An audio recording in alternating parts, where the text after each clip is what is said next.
Instead, you show us hide and seek.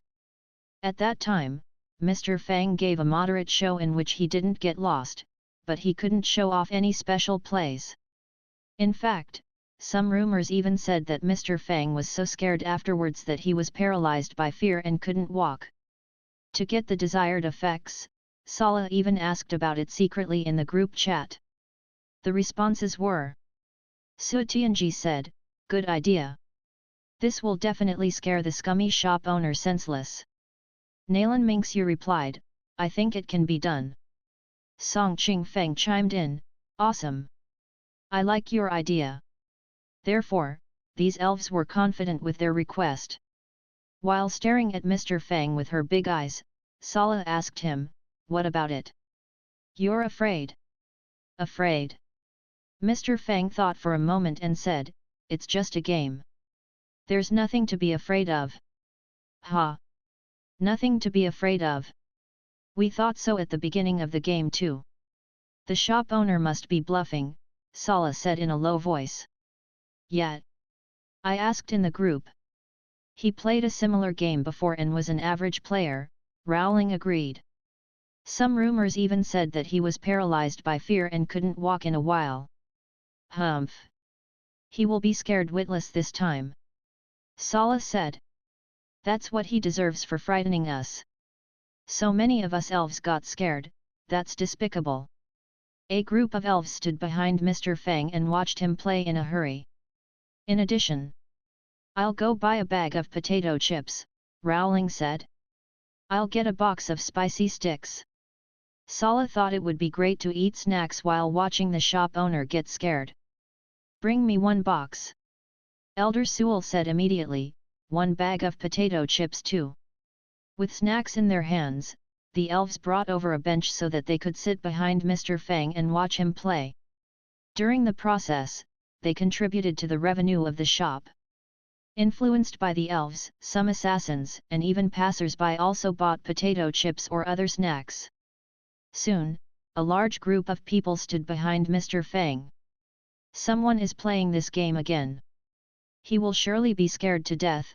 Obviously, the shop owner hadn't come to the part of finger amputation since he had been standing behind Sala and watching the elves play for a long time in the morning. In the early stage of the game, there were no supernatural phenomenon, but the fat monster was not only extremely strong but had great patience. Regardless of where or how far players had fled, he would catch up sooner or later. In fact, this monster even waited for the main character in spots that he must pass. The players would have to directly exit the game if the main character got punched by the monster. If he was caught, he would get his head pulled off his body. At this moment, Mr. Fang had come to the part before encountering the doctor who would amputate his fingers. The main character got upstairs again with great efforts but then was thrown to another zone of the lobby by the sudden explosion of the elevator. From here, the main character could go to the sewer of the hospital. If he wanted to continue, he needed to open 2 valves in the sewer. "Here he comes," Sala said excitedly, "I was trapped and caught in this room several times." Sala ate a spicy stick with great enjoyment. Mr. Fang ran all the way down the sewer. Hearing someone falling somewhere in front of him, he didn't spare a glance at it and turned right, dashing into a side tunnel. Mr. Fang explained while live streaming, "At this time, we must run. When we run to this valve room, close the door and the valve."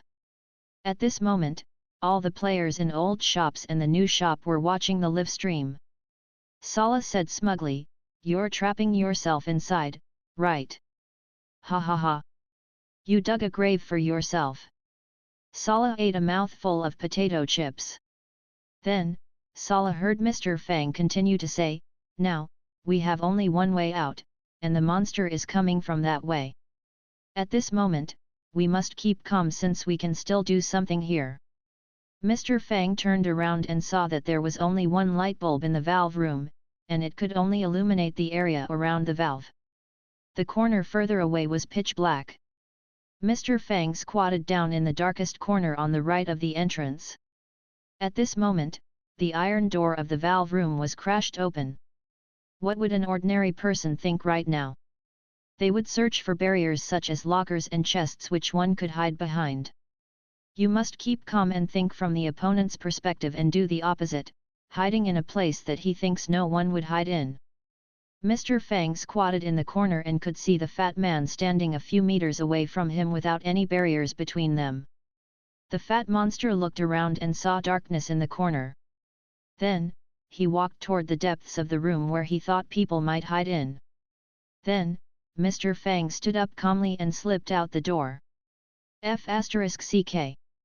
He didn't die. The moment that the fat monster moved, Mr. Fang slipped out silently and opened the second valve. When the fat monster caught up, Mr. Fang slipped into the tunnel on one side of the sewer while he just heard the clanking noises of iron chains. The sewer area was very big, and most of the place was in the darkness. After dodging the pursuit of the fat monster at the second valve, the main character came to the last zone. At this place, the monster must be waiting for the main character in a spot ahead of him. It was all dark, and the players couldn't even see where the monster was. Mr. Fang said, "In the sewer, we can't jump around or run. Since you don't know his whereabouts, and he doesn't know yours, the person who makes noises will be detected first since you would expose yourself." It must be noted that the video camera's night vision function would emit dim light, which in the system version would also increase the possibility of being detected by the enemy. Therefore, the players could use it for a quick look at the distance in the darkness, but they would be exposed if they used it near the enemy. Mr. Fang used the night vision to take a quick look. Sure enough, the fat monster was waiting for him on the path ahead. Mr. Fang didn't go up until the monster went to one side to scout. However, Mr. Fang couldn't avoid making a sound when he stepped on the metal plate on the bank. Soon, he heard a series of noises closing in toward him as iron chains collided. In the darkness, Mr. Fang opened the night vision on his video camera, raced to the stairs at the entrance of the sewer, and climbed out. *CK, so easy. The audience felt like they were not watching a horror game. You're playing hide and seek. The audience spoke from the perspective of the fat monster and flooded the scene with bullet comments. "Fatty, damn it. I didn't even see him in the whole game. Am I playing with a ghost? Fatty, the director told me to act with him in the sewer? Where is he? Am I still a monster? Can't you show me some respect? Is this really a horror game? I think this game should change its name to Assassin's Creed, Hide and Seek. Can we play like this?" Sala and other elves had tears on their faces, thinking, "I don't think you can show us the Muzu, but in turn, you are showing us your hide and seek skills. I think this is fun." So Tianji ate some potato chips, thinking that she might try the game later. As the game went on, the supernatural phenomenon that was absent in the early stages of the game began to reveal the truth hidden in the story. It's early morning, and you guys have nothing to do but watch the live stream? Helpless, Mr. Fang sat down before a computer and continued the live stream after eating some instant noodles. "Hey? The shop owner is live streaming again." In the old shops, at least half of the players had new communication jades, so it was more convenient for them to watch live streams than the players in the new shop.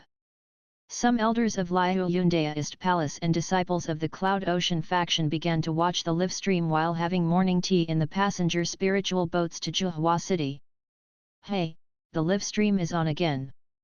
Mr. Fang rarely live streamed, he didn't even live stream the massive game, World of Warcraft. Therefore, most of the players entered the live stream room and watched. Meanwhile, on a street in Kanglan City. Newspaper. Today's newspaper. A boy who was about 14 years old waved his arm and yelled on the street.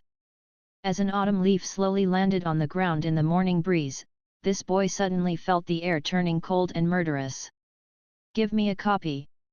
The boy turned his head and saw a group of elves walking in through the city gate.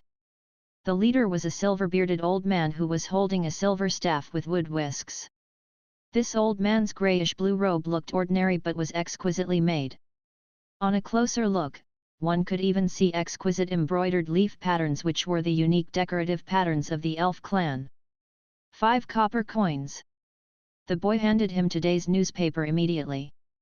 Although mages and aristocratic knights communicated with magic letters or visual projections, this cheap and useful communication method was still popular. Today's news is all here. One elf elder read the newspaper and said, "Elder, some humans are indeed saying that visiting the so-called Origins Internet Club equals treason.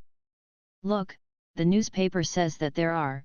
He looked at the number printed on the newspaper and said, "There are hundreds of thousands of humans publicly criticizing the Origins Internet Club. Hurry up. Let's go to this Origins Internet Club and see if Elder Sewell is in there." Although they didn't believe it too much, the elves must give this issue proper attention.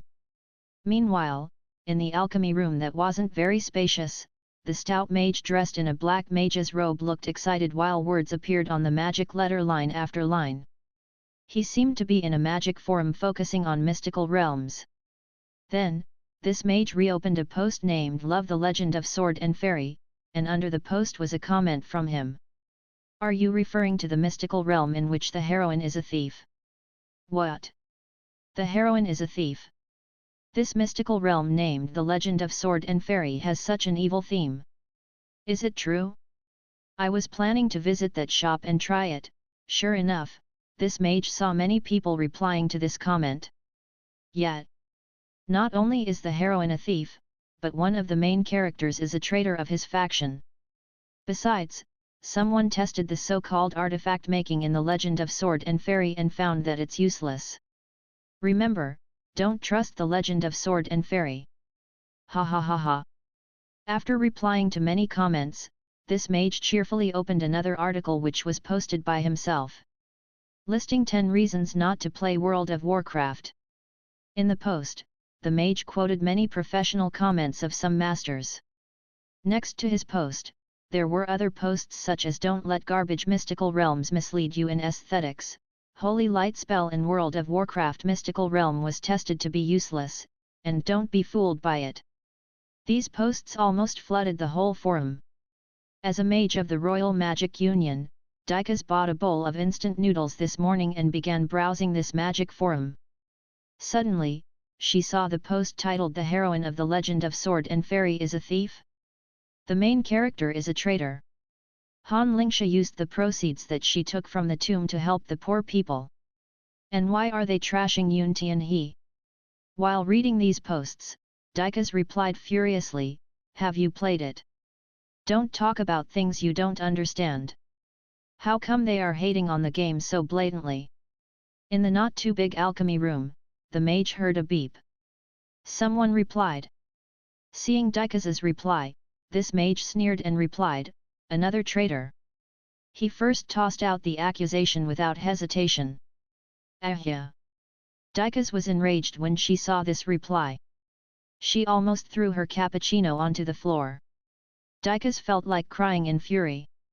As a member of the Royal Magic Union, she loved her nation, but someone dared to accuse her of treason. Meanwhile, in the distant radiant light godly nation, dressed in a bright red priest's robe, people glanced at the many delicacies on the table and personally put food onto the plates of the masters with a smile. "This idea is excellent. Ha ha ha ha." Master Oth smiled and said proudly, "I'm one of the administrators of the magic forum named Eye of Mystical Realms. If any heated comments defending Blizzard Workshop and Soft Star Workshop appear on it," while he spoke, Dicas was organizing words and had written hundreds of words on her magic letter. She was about to post her reply. When she injected magic energy into the magic letter to begin the transmission process, words appeared on the letter, "Your commenting privilege has been locked." Way. In the lounge area of Mr. Fang's new shop, people saw a female mage wildly slammed her hands on the desk in fury. How can they do this? At this moment, Mr. Fang was still live-streaming Outlast. After the main character got his fingers cut off, the game became more difficult to play. It was scary to face the bloody hands which were not treated with any medication. Besides, this condition further weakened the main character's physical state in the game. Before his fingers were amputated, the main character still had some strength to fight with the deranged monsters, but now he lost all abilities to even struggle. The main character's body could even turn cold due to the loss of blood. It meant that the main character couldn't last long in this state. Mr. Fang was still calm in the game, but he began to pant when he spoke due to his poor physical conditions. When we flee from the deranged doctor, we must close the door behind us since this act will earn us a lot of time. Then, Mr. Fang ran to get the keys to the elevator. After all, the elevators in the hospital needed keys to operate. The moment that the main character entered the elevator, the doctor caught up. Obviously, the doctor knew the terrain and anticipated the escape route of the main character. The main character tried to push the doctor out but obviously was too weak to do that. When the doctor got half of his body into the elevator, it began to move. My goodness! Killer elevator! Another killer elevator! Sala obviously remembered how she had died from the fall in Undercity. After the doctor died, rain began to pour outside the hospital.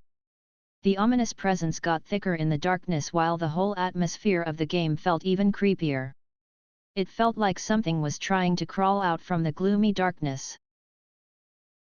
Now, we should search the surrounding area, Mr. Fang said on the live stream, and he soon found a key in the room on his left. The dim lights in the distance showed that there seemed to be a door. It looked like the exit from this endless dark abyss. Mr. Fang ran over, opened the door, and finally got inside before seeing some lights. However, the lights were limited to the corridors on the outside. When the main character ventured further inside, he was plunged into endless darkness again as if he was swallowed by it. On the screen, there was nothing but darkness. Fang Qi opened the night vision mode of the video camera and felt his way in the darkness. Faintly, he saw a door on his right. At this moment, Sala, other elves, and students of Heavenly Academy were still watching the live stream while eating potato chips or spicy sticks. In the Yuanyang City shop, Yu Bai, Mu Qing, and other students sat in a circle on the couches and watched it on their communication jades. At this moment, Gu Tingyun and others walked in from the outside. On Mr. Fang's screen, he pushed open the door and entered.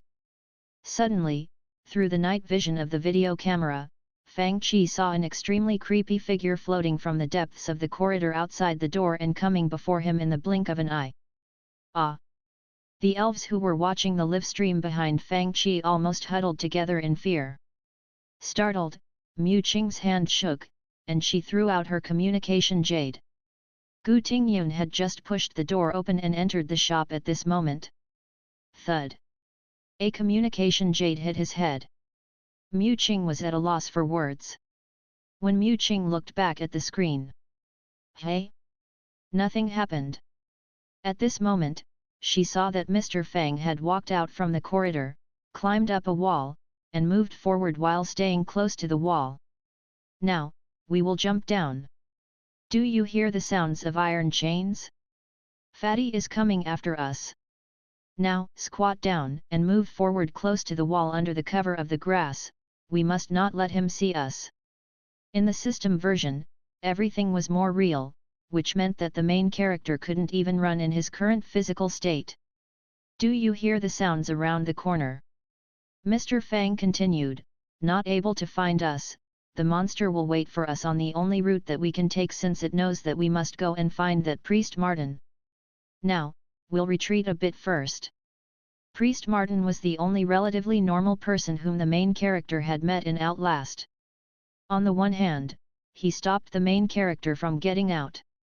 On the other hand, he was directing the main character to the truth step by step. Sure enough, the audience saw the fatty walking out from the corner. On the screen, Mr. Fang hid in the grass and aimed his video camera at the fatty.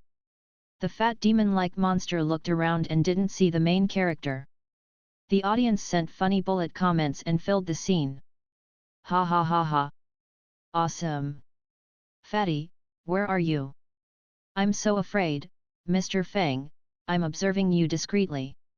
Fatty, I was sent here to chase after him, but I see no trace of him in the whole game.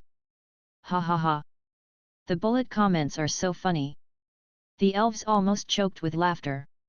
The main character continued to explore and finally got to the deepest spot underground through the elevator. The elevator went down more than 10 floors underground when it finally stopped. At this moment, the gaming environment changed to a tunnel made of white rocks. Obviously, these were rocks in the depths of the ground. At the end of the rock tunnel, the audience saw a huge underground laboratory. The lab in the depths of the ground wasn't dark, the lights were on. However, there wasn't even a single living being in it. There were only corpses in twisted forms, making this place creepier than anywhere else. Even with the lights on, it looked gloomy and chilly.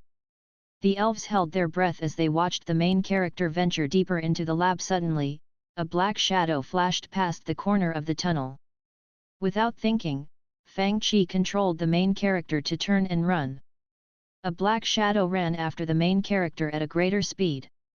Through the screen, the audience could hear the main character's heavy breathing while he ran desperately.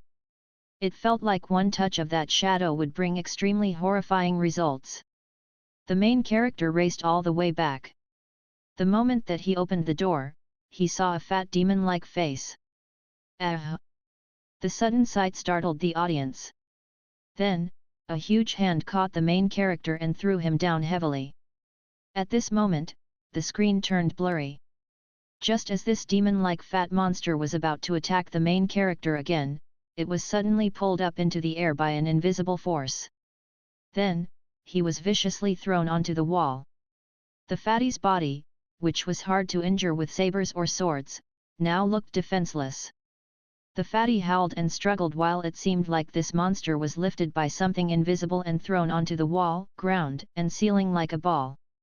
Finally, this monster's fat upper body was stuffed into the air duct and was chopped into pieces by the fan blades of the vent in the air duct. It was extremely hard to imagine how the aluminum alloy vent fan, which could be easily bent by an adult's punch, had chopped the fatty's iron-like body. The monster didn't have any ability to resist. My goodness! What was that? The elves who were watching from behind screamed.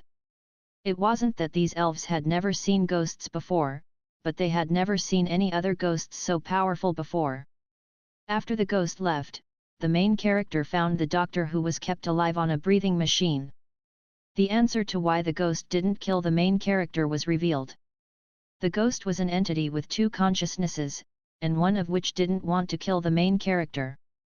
That was why the main character was safe in two of his encounters with the ghost, even though the rest of the encounters meant certain death. There is a normal living being in this place. The audience watched the scene incredulously. He takes care of me, the doctor said. He may think I'm his father. Do you know what this symbol represents? The doctor pushed his wheelchair to the strange symbol on the wall.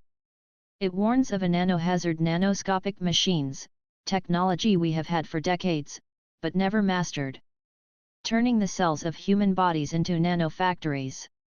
It's the natural function of cells to produce molecules, but through psychosomatic direction, we engineered the precise molecules necessary. Mind over body. It was foolish and wrong to think we could control it. To use madmen to control something so strong. Yes, this wasn't a ghost in the normal sense. It was a horrifying monster combined from technology and some supernatural things. A simple example would be in the Wind and Cloud TV series. In it, the Sword Saint's physical body died first when he used Sword 23, and that was why he wasn't able to kill Xiang Ba.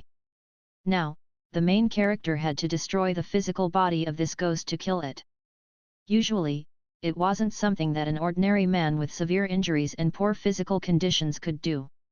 However, since the ghost had two consciousnesses, and one of them was willing to help the main character despite its short periods of existence, this task wasn't impossible to do. Finally, Fang Qi controlled the main character to dodge the ghost's attacks and shut down the life support system of the host. The creepy black shadow pulled the main character up into the air and then threw him onto the ground heavily. During the process, its force was being weakened repeatedly. In fact, its force was weakened to such a point that it could no longer sustain itself and looked vague. At this moment, the elves were enjoying the live stream while eating spicy sticks. Suddenly, the black shadow entered the main character's body before it disintegrated. With a shrill, helpless, and desperate scream, the horrifying black shadow entered his body. After falling from several floors high several times, getting his fingers amputated, and enduring all the pain and fright for so long, this night felt like 100 years to the main character. Another person might have become crazy long ago. After this weird thing entered his body, the journalist named Miles was on the verge of mental collapse. Everything was now meaningless, regardless if his intention was just that he wanted to disclose the criminal acts or that he wanted to dig out a big sensational news story. The audience could see the main character's sight becoming blurry on the screen as if his mind was breaking down. He still protected his video camera as if he wanted to bring the results of his hard work, even one bit of it, out to the world. His sadness and disillusionment made everyone watching this scene sense a chill. After picking up his video camera, Miles dragged his heavy body toward the gate slowly and painfully. He even fell to the ground several times. At this moment, everyone watched as Miles finally got to the gate, and then the gate opened by itself. He faced dozens of black gun muzzles. In between the soldiers, the professor who had told Miles the truth was standing there. Miles, the main character, was peppered by machine gun bullets. Why? Hearing the screams through the screen and watching Miles' eyes slowly close, everyone asked this question subconsciously. After going through so many trials and tribulations and enduring so much pain, the main character still couldn't escape death. The players, who had experienced the horror and hardships in the game alongside the main character, understood his bitterness and resentment. The truth was now obvious. The whole underground lab and the deranged inmates had been part of an experiment. The experiment failed, and the ghost killed everyone in the lab. Now that the ghost was dead, the mercenaries who were moved here to deal with the ghost could enter the lab safely. Of course, the secrets underground couldn't be disclosed to the public. How can it end like this? Sala asked loudly. The other elves who had played this game also had complicated feelings about the ending. In the darkness, it seemed like only despair was left. However, the audience seemed to hear another voice rise in the darkness. My goodness! You have become the host. When Miles's body slowly fell down, a black shadow seemed to have gotten out of the cocoon which was Miles' body and evolved into a butterfly. My goodness! What's that? The elves who were watching screamed again. The screen dimmed again. When the horrifying spiritual energy got freed from the restraint of body, gunshots and screams mingled in the darkness. But this time, the screams came from the enemies. All the living beings were annihilated. After Mr. Fang finished the game, the elves stood behind him in a daze. One elf froze with a spicy stick in her hand in mid-air. She forgot to put it into her mouth. This was obviously a game to test the player's spirit and will. In the last moment, when the main character's spirit ascended, the players could feel the massive amount of spiritual energy which was so powerful that it could exist without a body, rule over every living being, and control everyone's life. Fang Qi could even feel the sharp growth in his spiritual energy. No one noticed that Fang Qi's eyes emitted bright glints that had never been there before, which seemed to be the result of the unusually horrifying spiritual energy. It ends like this. Then, is Miles dead or alive anyway? Is this entity Miles or the ghost? Elder Sewell asked after watching the live stream. This game looks good, what looks good? At this moment, an ancient voice sounded from behind Elder Sewell. This game, Elder Sewell said, should we continue with the game? What game? The ancient voice asked again. Outlast, Elder Sewell pointed at the screen and said. Hey? This voice sounds so familiar? Elder Sewell furrowed her pretty brows and thought in bafflement. Why does this voice sound so familiar? Captain Lance of the Snow Pigeon team also asked. Then, every elf in the area shook, and they turned their heads mechanically. The elves were so scared that they looked as if they were looking at a ghost. First Elder. These elves' minds turned blank. How come the First Elder is here? Also, he caught us right in the middle of discussing a game. Finished. We're finished this time. At this moment, it was clear that every customer in the shop noticed the disturbance. They saw a silver-haired and silver-bearded old elf who was dressed in a pale grey robe. Despite his old age, he looked dignified and grand while his hair and robe fluttered without wind moving them. He was flanked by elf elders and guards. The trace of anger hidden in the depths of his deep eyes looked like lava that was moving at the bottom of a volcano. His horrifying presence felt as if a storm was coming, and it slapped toward the people in the area like surging waves, suffocating them all. This old elf stood there like a holy spirit, and no one could look him directly. The whole shop instantly fell silent. We're dead. We're dead. The First Elder is going to lose his temper. The elves felt as if they were going crazy. They had never seen the First Elder lose his temper, but at this moment, a voice sounded. Mr. Fang put down his virtual reality headset and asked, "Senior, are you here to get online?" All the elves stared at Mr. Fang with their eyes wide open. Playing online, Elder Sewell said uneasily, "It means using the mystical realms in the shop.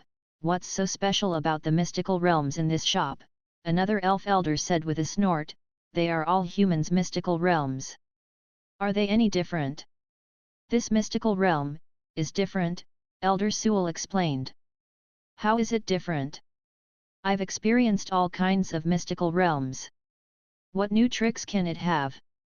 "This is really different," Sala said uneasily. "You'll know the difference if you try it, really." The First Elder looked at these elves suspiciously. Although he had heard about the theory of treason, he knew that it was just an accusation coming from some industries which were negatively affected by this shop. However, he wondered what magic power these weird mystical realms had and why the elves came to cultivate in the mystical realm shop named Origins Internet Club every day. This was what he wanted to find out. "Humph. Then, I'll try it. Tell me how to use this mystical realm." The silver-haired and silver-bearded elder pointed at the computer before him and said. 3 hours later a shout rose in the shop, "I'm dead." Ah! Surrounded by a group of elves, an old elf exited from the mystical realm ashen-faced. "Hiss, this one is indeed different." His whole face had turned dark. 3 days later, First Elder, "Do you want to play World of Warcraft? This is fun." First Elder, "Do you want to try the Legend of Sword and Fairy? The scenery is superb."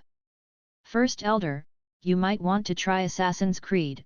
Surrounded by a group of elves, the old elf felt dizzy. "You claim that this is fun and that is classic. Which one should I play then?" 1 week later, the Knights of the Golden Griffin Knight Legion finally returned from their raid with the painting which portrayed the happy family of 3. Then, these people continued the quests that followed. Among all paladin players in World of Warcraft, this reclusive old paladin was a great hero and one of the paladins from the legends. But in this story, he was only an ordinary father. On the one hand, he lived a reclusive life so that his son wouldn't be burdened with his father who was accused of treason. On the other hand, he silently directed his son to advance on the right path. The story showed an old man's love for his family. At the end of the quest, this old man still couldn't save his son. This old paladin whose holy light was stripped from him had to watch his son die among the Scarlet Crusade. The reminiscent words of the young paladin as he lay in blood still resonated in the ears of the paladin players. "I always dreamed that my father stood proudly beside me and watched me join the Order of Knights. We fought with swarms of Scourge Legion and brought glory to the Alliance and Lord Aaron." Something in the players' hearts seemed to be stirred, and they gained a deeper understanding of holy light and glory. This story began to spread to other players of World of Warcraft. As their explorations went on, the players left footprints in Stratholme, Blackrock Depth, and Zul'Gurub. The players yelled all through the night when they did the first raid of Molten Core, and they wrote the legendary chapter of slaying dragons in Blackwing Lair. Later, both Alliance and Horde players worked together and opened the gates of Ahn Kiraj. Only one team passed the Nakekrama's graveyard. Now, 1.5 years had passed since World of Warcraft was released. Meanwhile, Dungeon Fighter Online was updated to the version with a maximum level of 70, and the players began to venture from Arad continent to Emprian. Of course, the most important thing was that many players had made many new friends in the past 1.5 years. Under the influence of the Judgment Godly Palace, every major mages forum kept trashing the Blizzard workshop with passion, and some nations even banned games such as World of Warcraft. But still, there were new players entering the games. Meanwhile, since the Orc Kingdom wasn't influenced by these hate comments and regulations, even though it was far away, the number of Orc players rivaled that of human players from the nearby nations. The Orc Kingdom had an architectural style totally different from that of the human nations. Their buildings looked coarser and full of strength. The semi-tribe-like cities looked very special, and the city streets were just as prosperous as those human cities. Reinster was a powerful level 8 Orc warrior. As an Orc from the Lion clan, he had a strong lion man's face, a giant body, and a straightforward personality. He was a veteran player of World of Warcraft. He still remembered how Mr. Fang reprimanded him when he yelled too loudly while watching Rise of the Horde. It felt as if it had just happened yesterday. As a veteran player in the shop, Reinster had started using the communication jade which was said to be imported from the East continent. While walking with other orcs on the street with this communication jade in hand, he always looked proud when he saw the passers-by's envious glances. Right now, his communication jade showed a group chat in QQ named Independent Peoples in Guild Communication Group. Since QQ had a translation function, these people could talk to each other without problems. Yeziao of the Cloud Ocean faction said, "Today, we will raid Nakekramas. Get there on time, guys." Got it. Got it. Do you know that in our Orc Kingdom, playing World of Warcraft is a great honor? It came from a player with the ID second group's main tank Reinster.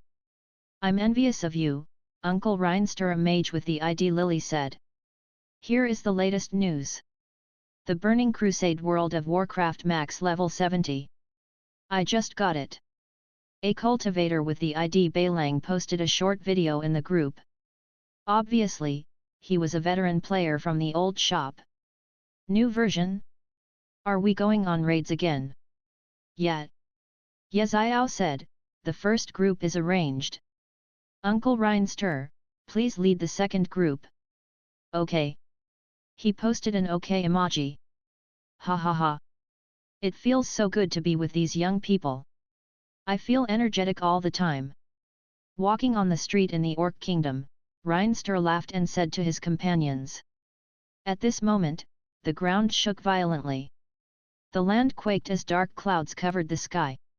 A black light shot across the air as if it was tearing open the sky. Countless blackbirds filled the sky like sun-blocking dark clouds. In the distant horizon, pitch-black waves swallowed the land and sky like a tsunami. Also, people seemed to vaguely see meteorites falling to the ground.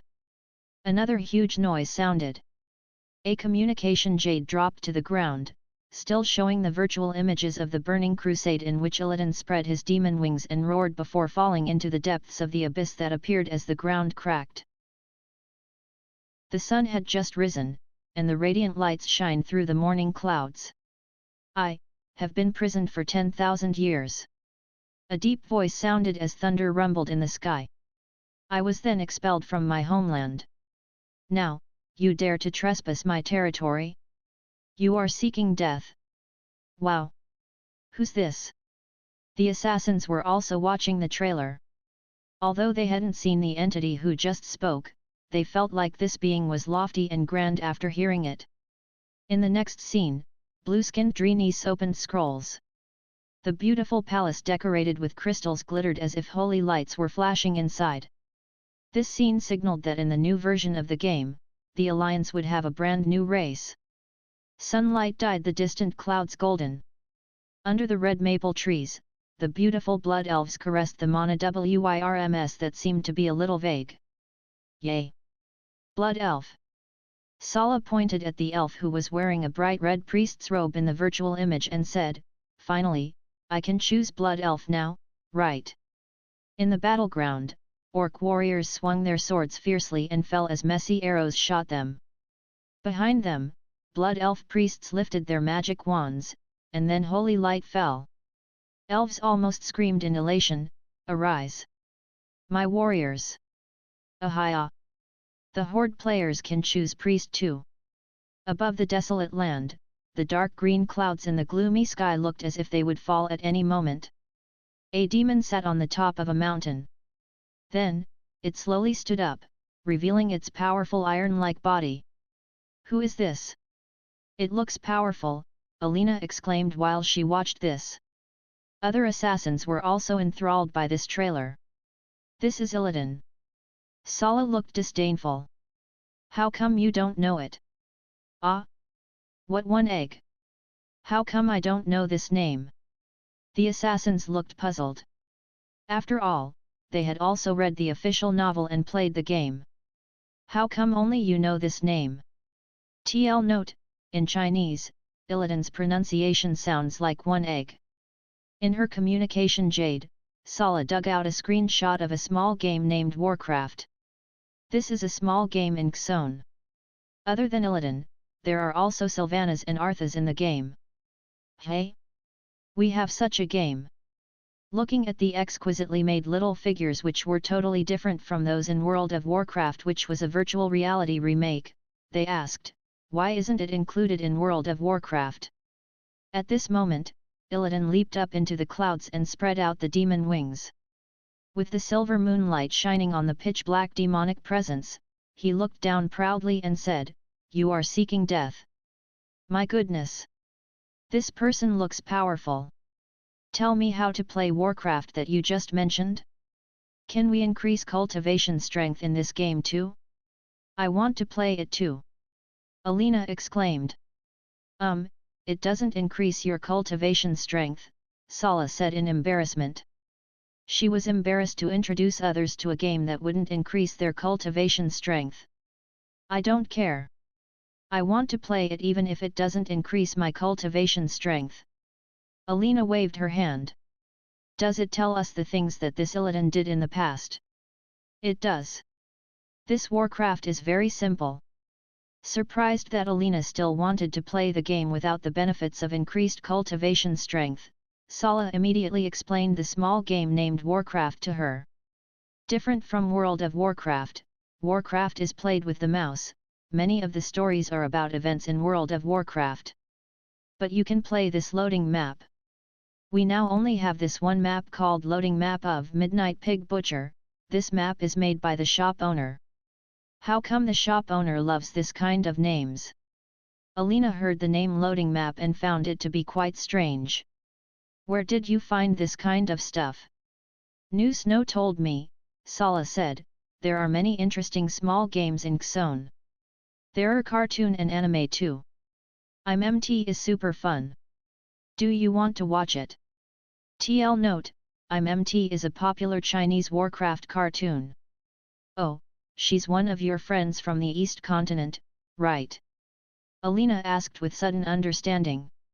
At this moment, the vast sky above the Orc Kingdom was terrifyingly gloomy. Black ravens covered the sky and let out shrill screams as if they were announcing the arrival of death. On the horizon, darkness oozed out from the crack in the sky. The darkness spread out like ocean waves, swallowing the ground while it swarmed in this direction. The ground tilted as if a huge monster was trying to tear open the ground and crawl out from the depths. The ground was collapsing and sinking, and the defense magic arrays seemed to be useless. At first, people only saw dark clouds covering the land. However, the clouds moved at a great speed, and only when they came before the city wall could people see that a horrifying army was inside the dark clouds. The army was so huge that one couldn't see the end of it in one glance. There were at least over 100,000 soldiers. Among them were humans who didn't belong to the East Continent or the West Continent, and there were also non-humans among them. These soldiers had different facial features, but they all had one similarity. They all wore the same style of black armor and had cold and bloodthirsty eyes. They are the Shadow Legion? Shadow Legion! As the ground shattered, the city walls collapsed while booming noises resonated in the sky. Countless ordinary orc soldiers who couldn't fly fell from the city walls while screaming. The prosperous orc city was instantly turned into a hell of death. In this huge city, countless orcs who couldn't fly were swallowed by cracks in the ground. When the huge earthquake stopped, the whole city was in shambles. As far as eyes could see, there was not a single spot left intact.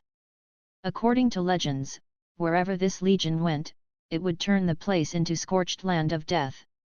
Once people found those plains that were invaded by the Shadow Legion, they only saw blazing sun and white bones buried in yellow sand, which were all the things left in those worlds.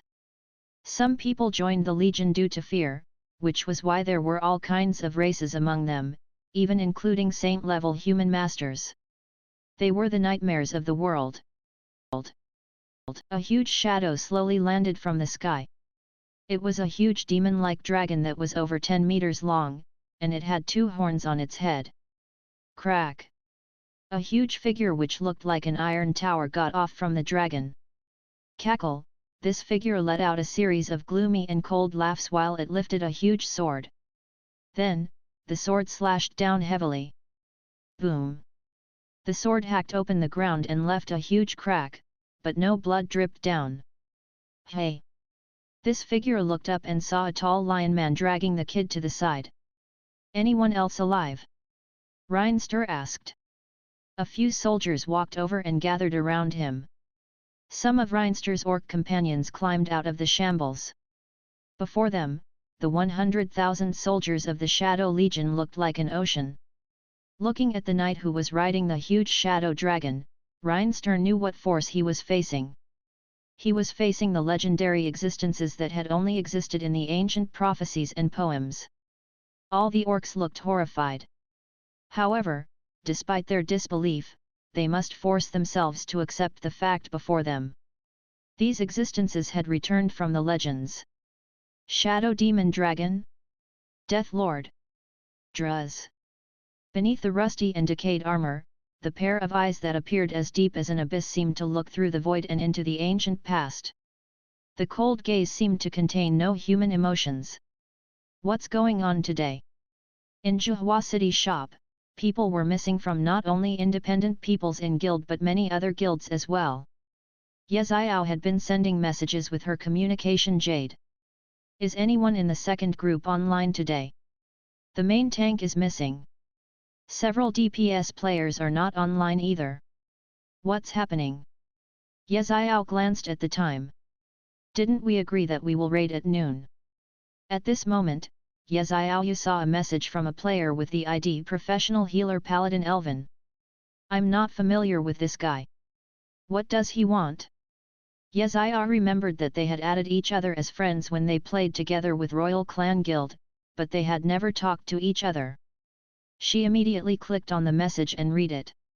In the new shop, Commander Elvin of the Golden Griffin Knight Legion looked anxious. I heard that your main tank isn't online either. Are your people missing too? Ye Xiao frowned. We have people missing from 3 groups. Commander Elvin replied with sweat on his head. We are all here waiting for them. What's the situation? How come they are all missing? We agreed on the time. Take everyone who can move out of here. Reinster roared. The gaze before them was still cold as if it was telling these stupid orcs that none of them could leave. Mr. Reinster, are you afraid of death? One orc asked beside him. I am. But I have a daughter, and she is of the same age as this boy. She's not in this city, but I hope that a warrior will bravely stand before her when she's in a dangerous position as this one. Perhaps no one could block such a legion, and they would soon sweep across the whole world. But Reinster hoped that some people could hold them off, even if it was only for a little while. Me too. I have a son, the orc beside him said in a muffled voice. Looking at the flood-like legion, the few orcs who survived the initial disaster charged forward instead of escaping. Shield wall. With a ground-shaking roar, these orcs' shields seemed to form a solid barrier standing before the black flood. These orcs even saw a large number of enemies in black being sent flying. Someone once asked them, "Do you want to be a coward for a lifetime or a hero for only a few seconds?" Now, these orcs gave the best answer to the question. They still remembered when they stood before their mentors, raised their arms, and made the oath with confusion yet great solemnity. "Our shield never falls, and our will never vanquishes. Remember the lost fighters forever while we chug down the spring of victory. Heaven is on the left, and the warriors turn to the right." For one moment, the black flood was interrupted by them. A horrifying rumbling noises sounded from their shields. The huge force seemed to be able to send huge dragons flying. Roar! Roar! With their hoarse roars, the last bit of blood was shed. Meanwhile in the shop, some elves and assassins were watching the new anime called I'm MT. Upbeat and deep singing sounded with the passionate tune, "My name is MT, and I have an iron-like body. I challenge, I dodge, I defend you with my body. Don't be afraid, I'm still standing." Everyone says that tanks are powerful and hold the highest degree honor in the guilds. I'm sorry, friends. Perhaps I can never be your main tank again in the future. Roar! For the Orc Kingdom. For the people who we need to defend. For the Horde. Reinster leaned on his shield while his voice got fainter and fainter as if he had fallen asleep. Blood flowed down the shield and onto the ground. Perhaps these orcs were just tired and needed to rest. The great army swallowed one orc city after another like a tsunami. A huge catastrophe that no one had imagined swept across the whole orc kingdom and then spread toward the neighboring human kingdoms. Wherever the black flood went, no living being could stand a chance. These humans, orcs, always think that they are heroes. Beside the demon dragon, a tall and thin figure said, "In fact, they can't even take one strike from us. Their acts are insignificant, and no one will remember them after they die." This was one of the two figures that had first appeared in the Orc Kingdom. A tiny bit of its presence was as great as that of the horrifying saint level. Stupid! Only people who believe in our God can live for eternity.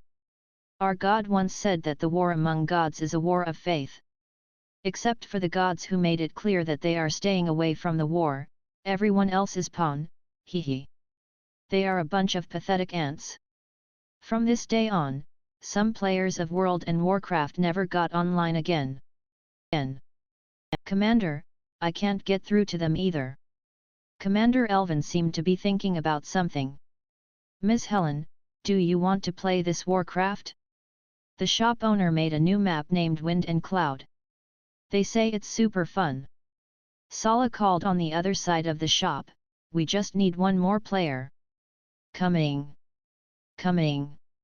Helen exited the game and said to others, "Since we don't have enough people and are waiting, I'll go and play a round of Warcraft."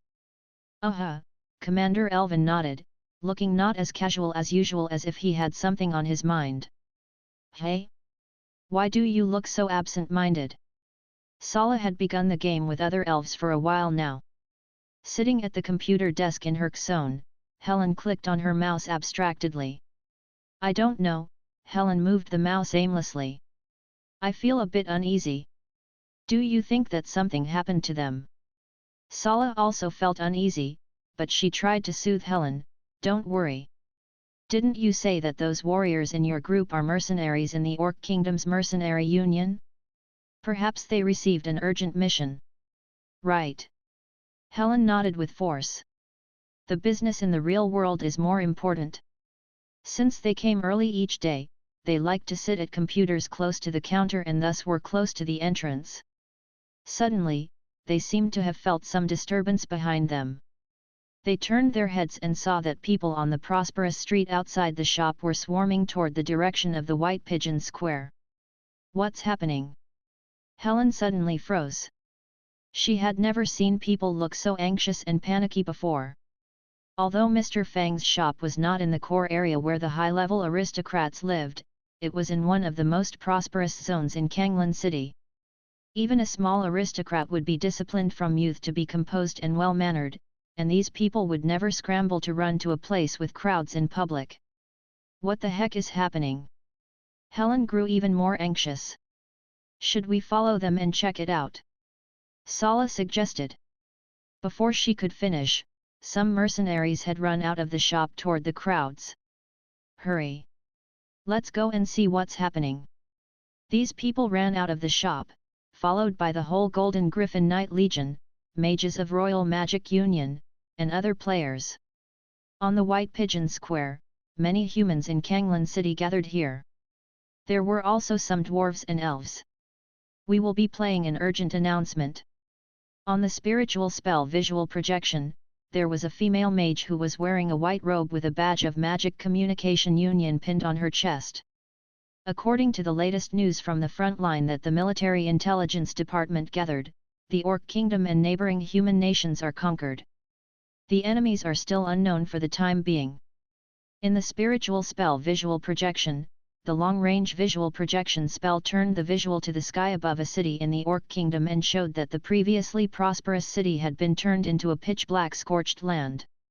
The cracked land and the ruins on it were a frightening sight. Our nation has entered the emergency war preparation status. All residents please get ready for the war that might come at any moment. The war might come at any moment. This is Mountain Rock City, someone in the crowd exclaimed. One guy in our guild told us about it. The voice got fainter and fainter as if this person suddenly realized something. Watching the scene on the spiritual spell visual projection, the Knights of the Golden Griffin Knight Legion and many other players here suddenly felt their mind turning blank. How can it be?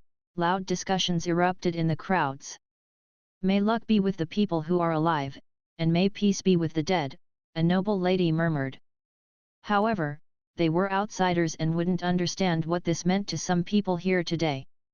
Standing on the square in a daze, Helen felt like her whole body had turned numb while her mind was filled with the images of the warriors in her guild. She remembered that they even generously invited all the members of the guild to drink wheat wine after finishing their first raid. She had never met some of them in the real world, but after many nights of yelling together and countless wipeouts, these previous strangers had become comrades who had each other's back on battlegrounds. They promised that when they got offline last time. Didn't you guys promise that we will raid together? Helen's tears gushed out without control.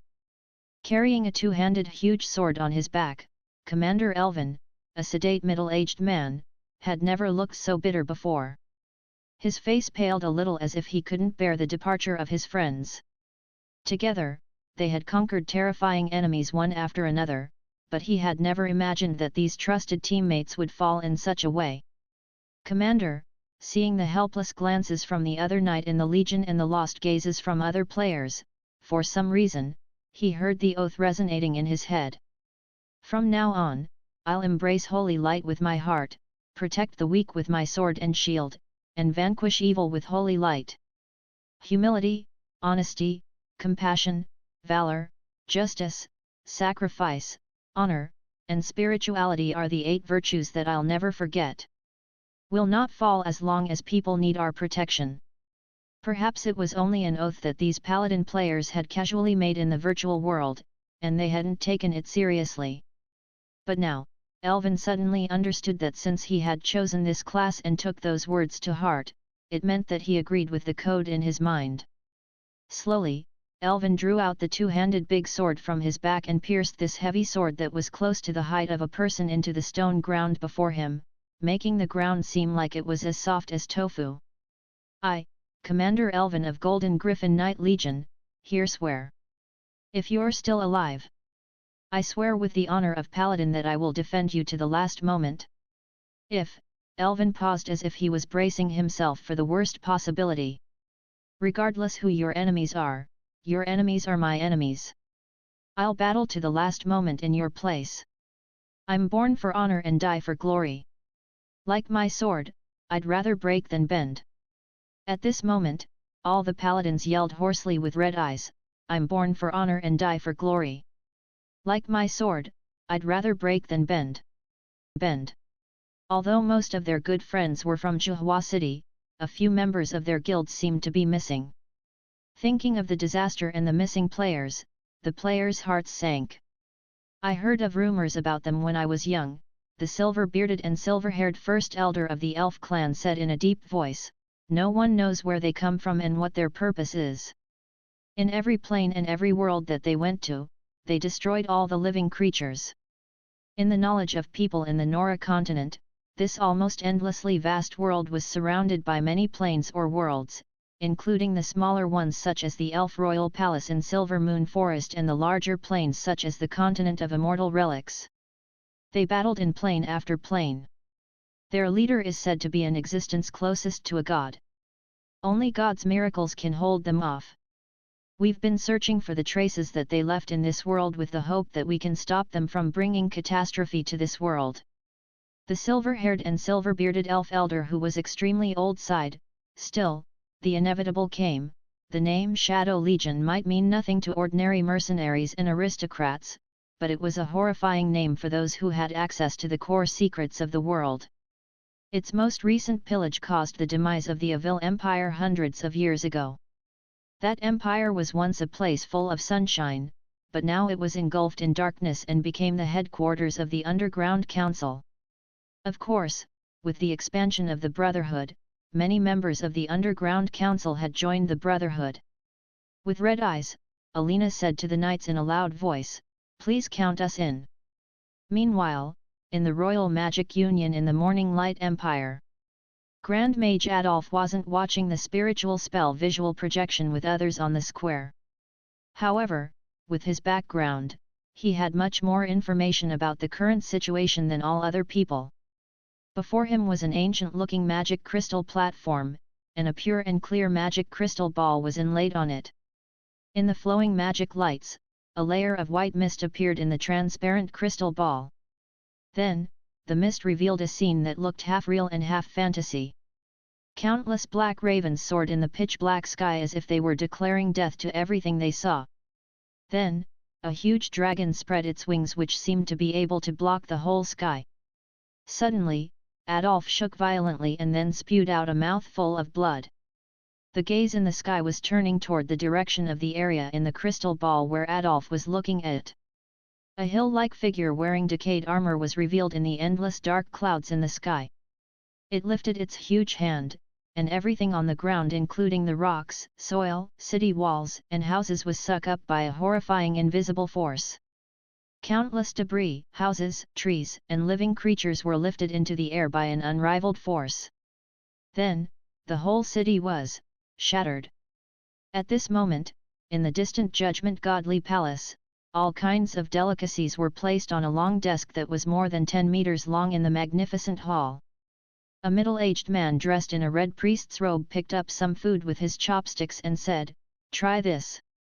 It's the meat of a level 8 sea beast, a delicacy that you can't have in any other place." Sitting across from him were Master Oth and Master Liwood, the most popular super masters in the mystical realms. Master Ah put a piece of sea beast meat into his mouth and savored it appreciatively. The agent shop from the East Continent now has a bad reputation, right? Some people are still defending it. But it's not important now, Payable said with a smile. Now, we're presented with a rare opportunity. After our guidance in the past year, people are casting more and more doubts on their holy light. This time, if we make good use of the incident with the Shadow Legion, they will become public enemies. Ha ha ha ha. Mr. Payable, this is an excellent idea. Master Liwood said with a laugh, I'll arrange people to direct the public opinions. Then, it seemed like he contacted someone. Dikaz was still browsing the magic forum. Her pretty face darkened all the time. So many haters. Do you guys make a living by trashing Blizzard? This forum was full of comments trashing the Blizzard Workshop. If anyone defended the Blizzard Workshop and other related workshops, they would be tagged as traitors. Are you still bragging about Blizzard? The Orc Kingdom has the most braggers of Blizzard. Where is your holy light? Where are your resurrection spells? You all died of bragging. At this moment, Dicas saw a comment that frustrated her. Ah! With red eyes, Dicas was so enraged that she cried as she replied immediately, "Can't you show some respect to the dead people?"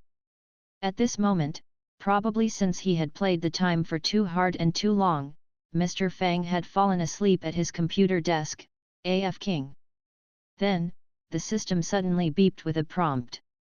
Mr. Fang didn't move. Beep. Beep. What? He continued sleeping. Beep.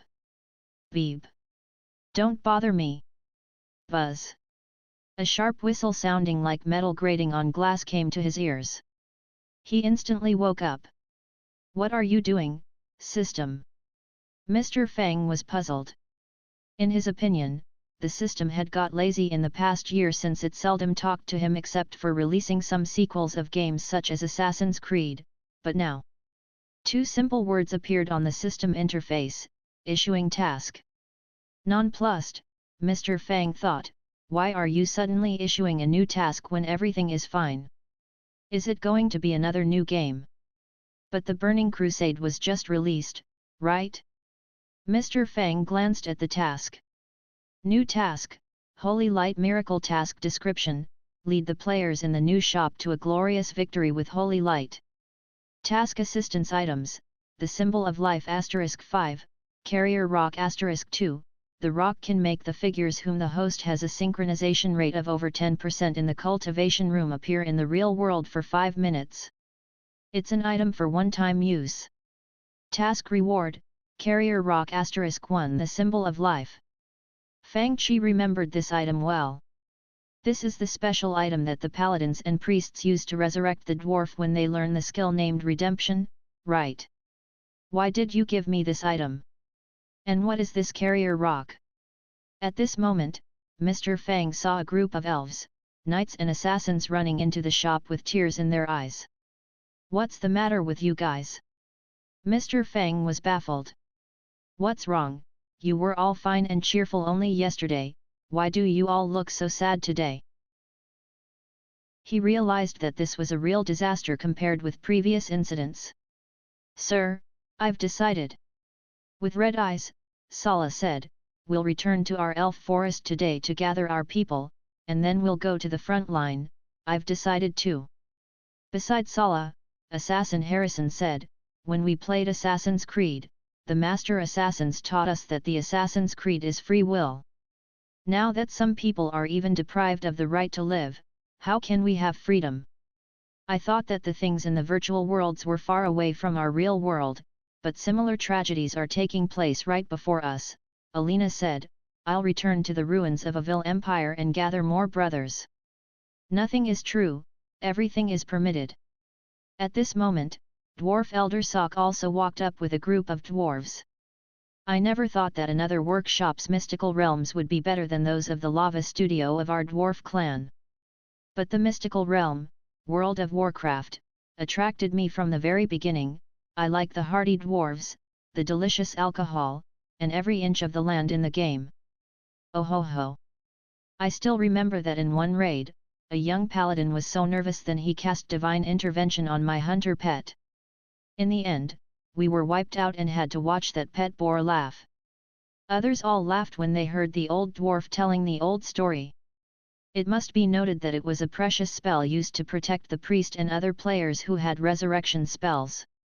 After laughing for a while, they felt even sadder. Do you know? That paladin resurrected us many times in the mystical realm, but now, even the old dwarf was full of sorrow. He's a young knight from a neighboring nation of the Orc Kingdom. If something happened to him, I wish someone could resurrect him. Elf Elder Sok glanced around the people standing in the shop and said, I'm thankful to World of Warcraft for bringing us together and giving me a chance to make so many friends. But I'm sorry to say that we must leave now. We have to leave not only for them but for our own homeland as well. Sir, they say that our holy light is useless. Dicas had come to the shop to say goodbye to other players as well. After all, as a member of the Royal Magic Union, she wouldn't have time to continue playing World of Warcraft in this situation. However, when Dicas saw the atmosphere in the shop and remembered the sneering comments of the mages in the magic forum, she felt even more despondent. Mr. Fang had a small headache and patted his forehead. If the situation continues, my shop will lose all business. Some elves even ran over and hugged Mr. Fang, as friends of course. Farewell. I'm thankful to the mystical realms in the shop for giving us so many beautiful memories. With tears flowing down her cheeks, Sala waved at Mr. Fang. Although the resurrection spells can't be used. I'm still thankful, huh?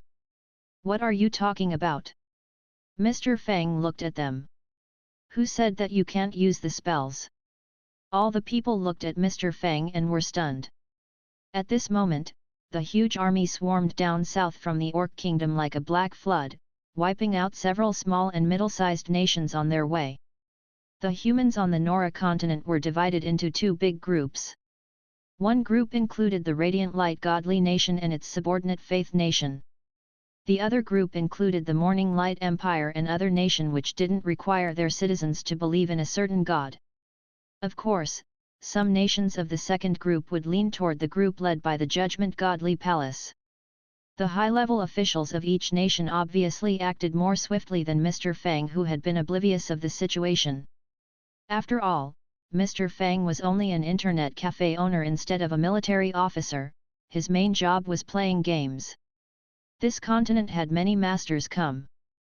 They had reached the supreme level 9, and some of the elites had even become legendary saints.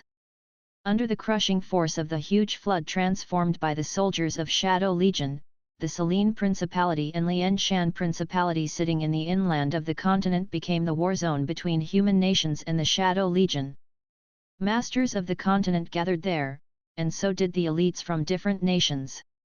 Some of them had projected their images in St. Heinz's Grand Hall. They included World Mage Hematon and Sword Saint Claus. Of course, some hadn't appeared in the Judgment Godly Palace. The nation protecting Sword Saint of the Morning Light Empire was one of them, and he came here accompanied by Grand Mage Adolf. I don't think we need to make it a big deal. In the conference room of Lianshan Principality, the old man dressed in a white sorcerer's robe without any badges on it was Hematon. The truth is that we defeated them several times in history. But we paid hefty prices. Another person said loudly. Dressed in shiny golden armor, the person who spoke was the only saint-level master in Lianshan Principality. Mr. Hematon, you must know that we had to ask the Radiant Light Godly Nation to create miracles each time when the Shadow Legion attacked us. But now, he slammed his fist on the table and roared in a fury, they didn't respond. Didn't respond at all. Don't they know the current situation? They only care about their faith. Mr. St. Heinz is cultivating in seclusion, Sword Saint Claus said coldly, Her Highness the Princess is busy and tied up.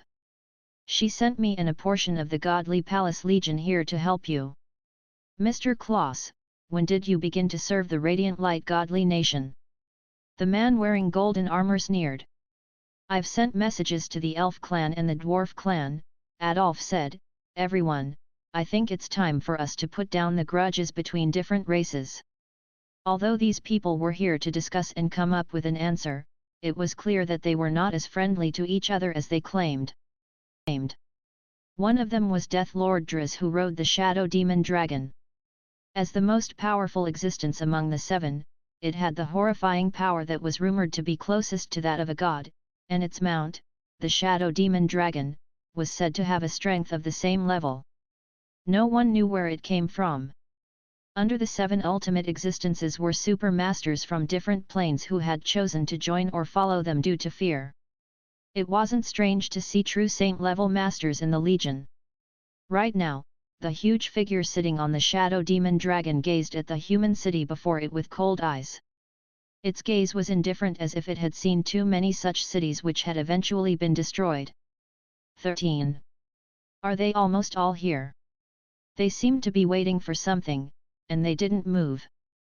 The hoarse voice came from the tall and thin figure beneath the pitch-black robe.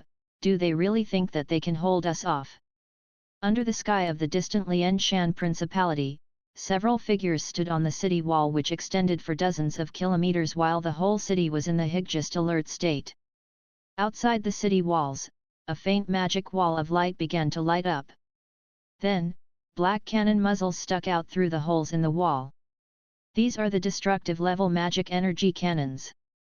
The middle-aged knight in golden armor said in a furious voice. I heard that these 10 huge cannons almost used up all the wealth of Lianshan Principality. I wonder if it's true, Sword Saint Claus said. I guess you've moved all the magic energy cannons guarding the royal city to this place, right? At the border of Lianshan Principality, the war would break out any minute. I still remember that in one past battle, one of the leaders of the Shadow Legion was almost killed by one such magic energy cannon, World Mage Hematon said. He seemed to be telling some ancient events in their glorious history. That is why I'm sure that they are prepared. The speaker was the nation protecting sword saint of the Morning Light Empire. He was a middle-aged man in his 40s, and he was dressed in light armor which was convenient for him to move around. Our names will be forever recorded in the history book in this war.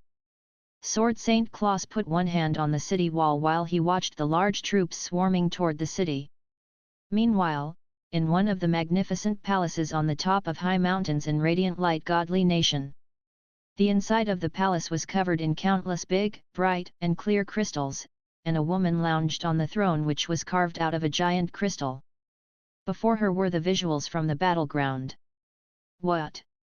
While the masters argued with each other in Lianshan Principality, exclamations erupted in Mr. Fang's Origins Internet Club. Can we use them? In fact, some people could now gradually use Blink, Portal, and some other skills, but no one had ever mastered resurrection spells. Many people had doubted if the resurrection spells of different classes really existed in the real world. The spells which could bring people back to life were forbidden skills for humans. They only heard of them in godly miracles and didn't know if those miracles were just rumors or the truth. Even though the players regarded the resurrection spells as virtual spells, World of Warcraft still attracted them with its unique charms. In fact, there were indeed resurrection spells in the storyline of World of Warcraft, but not every paladin or priest could cast them. As miracle-like spells in the category of holy light spells, they had very high casting requirements. As for why most paladin and priest players could cast them, it was because in the game, the players' game characters were created by the system and could meet these strict requirements. In the whole history of World of Warcraft, there were only a few cases of miracles of resurrection. The most well-known incidents happened in Scarlet Monastery. Sir, you mean? Except for the super geniuses, how can one understand it without any assistant items?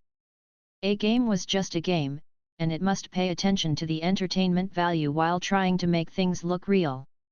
However, in the real world, things must operate strictly according to the laws of nature, which was why people couldn't do anything they wished. Then, if we can find the symbol of life used to cast redemption in the game, we can understand it faster. Helen exclaimed in astonishment. It depends on your talent if you can understand it or not. After all, the symbol of life acted only as guidance and assistance. Then, the Knights of the Golden Griffin Knight Legion almost wept in joy. Then, how can we get the symbol of life? As a thank you gift for your patronage to my shop in the past year, I plan to give out 5 symbols of life, Mr. Fang said. Hey? How come it sounds like a promotion activity by a shop on the roadside? The people froze for a moment. If we can do it. I want to travel to the Orc Kingdom, Helen of the Golden Griffin Knight Legion suddenly said. If we race to the front line, do we still have the chance to bring them back to life? Helen grabbed Fang Qi's arm, looking anxious and uneasy as if she was afraid that Fang Qi would give her a negative answer. I'll go there. Helen suddenly yelled suddenly, I'll go to the Orc Kingdom. It seemed like she didn't care how dangerous that place was. For the elves who loved life, they wouldn't want to miss a chance to witness such a miracle in their lifetime. Besides, the elves never casually made friends. If they did make a friend, they would trust the friend all their life. There was no way that they were going to watch their friend enter a dangerous place without offering help. Meanwhile, the dwarves were simple and hardy people. Dwarf Elder Sock said, "If so, we'll all go with you." At this moment, searching for survivors was probably the most important thing on their minds. At this moment, they suddenly realized that glory wasn't fame or status but the faith in their hearts. After all the sorrow and despair that they had experienced, Fang Qi gave them a glimpse of hope. Just like what Dwarf Elder Sock had said, they resurrected us countless times in the game. If we can resurrect them once in the real world, even if they could do it only once. First Elder, a few elves looked toward their first elder imploringly. Only this most senior elf had a steadiness gained through ages of experiences. But at this moment, the first elder didn't have the heart to refuse this request while looking at the sincerity in the eyes of the elves. Then, the rescue mission begins. Mr. Fang yelled. Despite the suddenness of the attack, the influential figures on this continent were not completely caught off guard. There were altogether 13 saint-level masters, including Sword Saint Claus, who was sent here by the Radiant Light Godly Nation, the nation protecting Sword Saint of the Morning Light Empire Wilson, and World Mage Hematon. Nation protecting Sword Saint Wilson was a grey-haired middle-aged man with dignity and aristocratic elegance.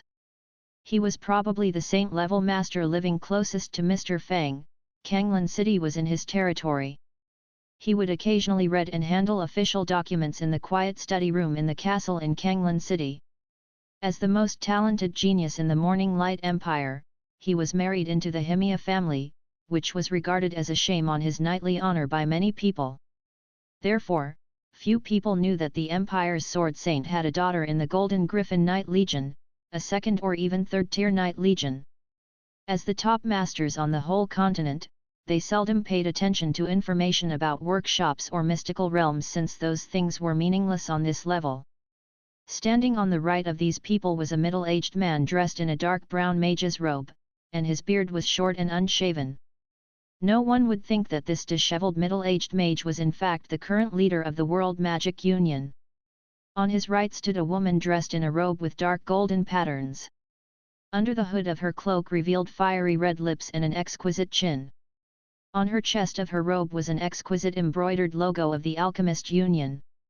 Of course, there were also people from places believing in other gods. For example, the Frost Nation believed in the god of ice of the bitter winter godly palace. The imposing man dressed in the thick fur coat and holding a scepter inlaid with a precious gem came from this place. Although they were not as famous as the Judgment Godly Palace, there were still saint-level masters in these places. Apart from them, there were other people with dignified middle-aged faces or ancient weathered faces. They stood proudly on the city wall, casting deep or proud gazes into the distance while their robes flapped in the wind. They had enough reasons to be proud since each of them was among the ultimate pride of the humans in this world. They formed the strongest line of defense. These masters had the best magic legions at their command, and they had the most elite knights charging for them while lifting swords high in the air. On the opposite side of them, in the distant sky, a figure moved closer and closer. Dressed in a black cloak, it looked extremely tall and thin. Inside the cloak, there seemed to be a deep vortex which could suck in people's souls.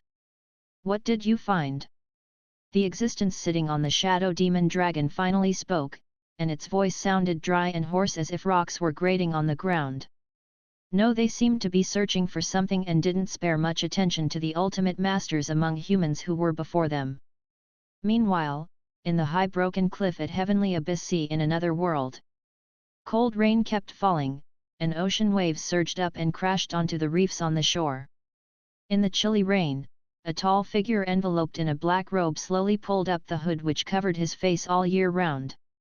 It revealed a face that seemed to be as dry as that of a zombie, but this man's face didn't rot. Instead, it had gradually turned black and began to fill up. Also, this man's forehead bulged a little as if demonic horns were growing out. "Have you confirmed?" he asked. Behind him was a slim and curvy figure. The hem of the long black silk dress fluttered in the gusts like the waves in the heavenly abyss sea. Her face was white as if there wasn't a drop of blood in it, but the demonic presence in her body felt more powerful and more contained. I've confirmed it. The person who possesses the pair of Dao pupils is now working in Half City. They have a reason to call the Dao pupils the divinity fragments. What a pity. It's a pity that we don't need this pair of pupils now, the woman said mildly. They couldn't afford to have them anyway.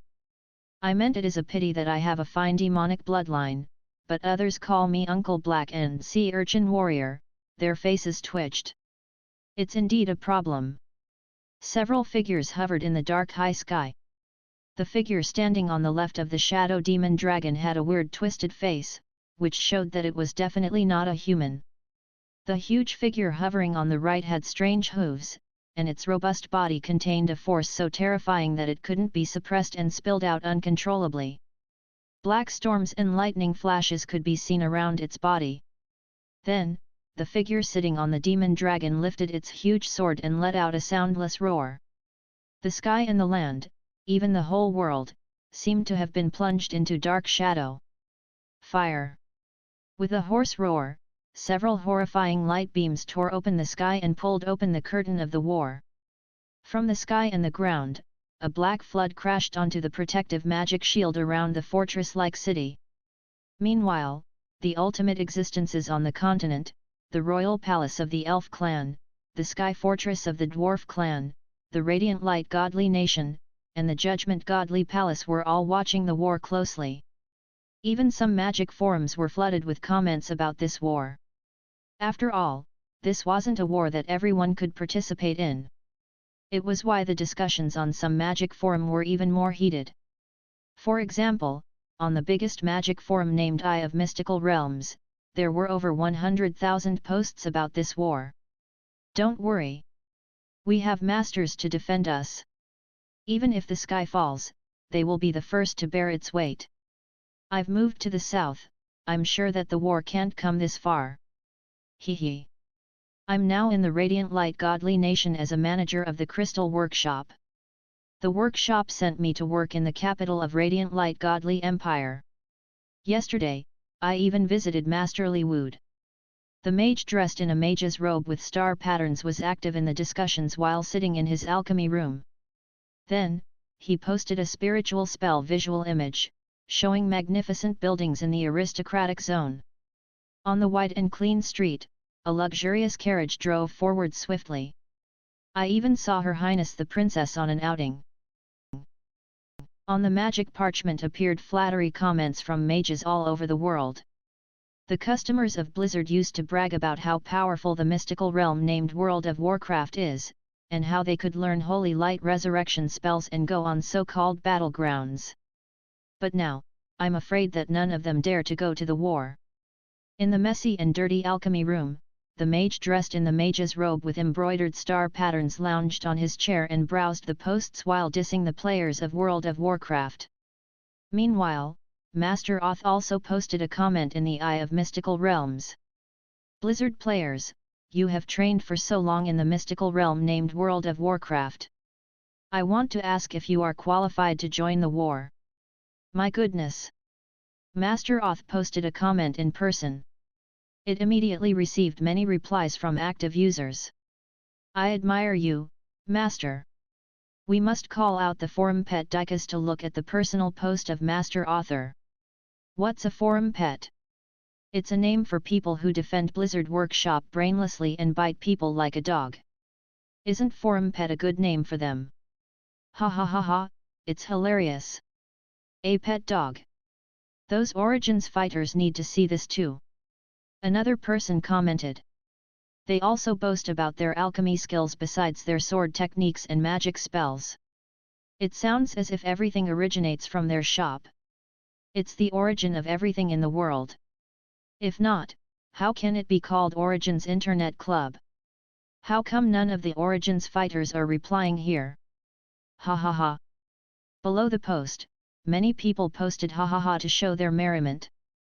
At this moment, Master Leewood and Master Oth, who were not combatants, were also watching the war while keeping an eye on the magic forum. They posted a sarcastic comment. They probably have gone to resurrect those orcs with their great resurrect spells and have no time to deal with us mortals. The laughter got even louder.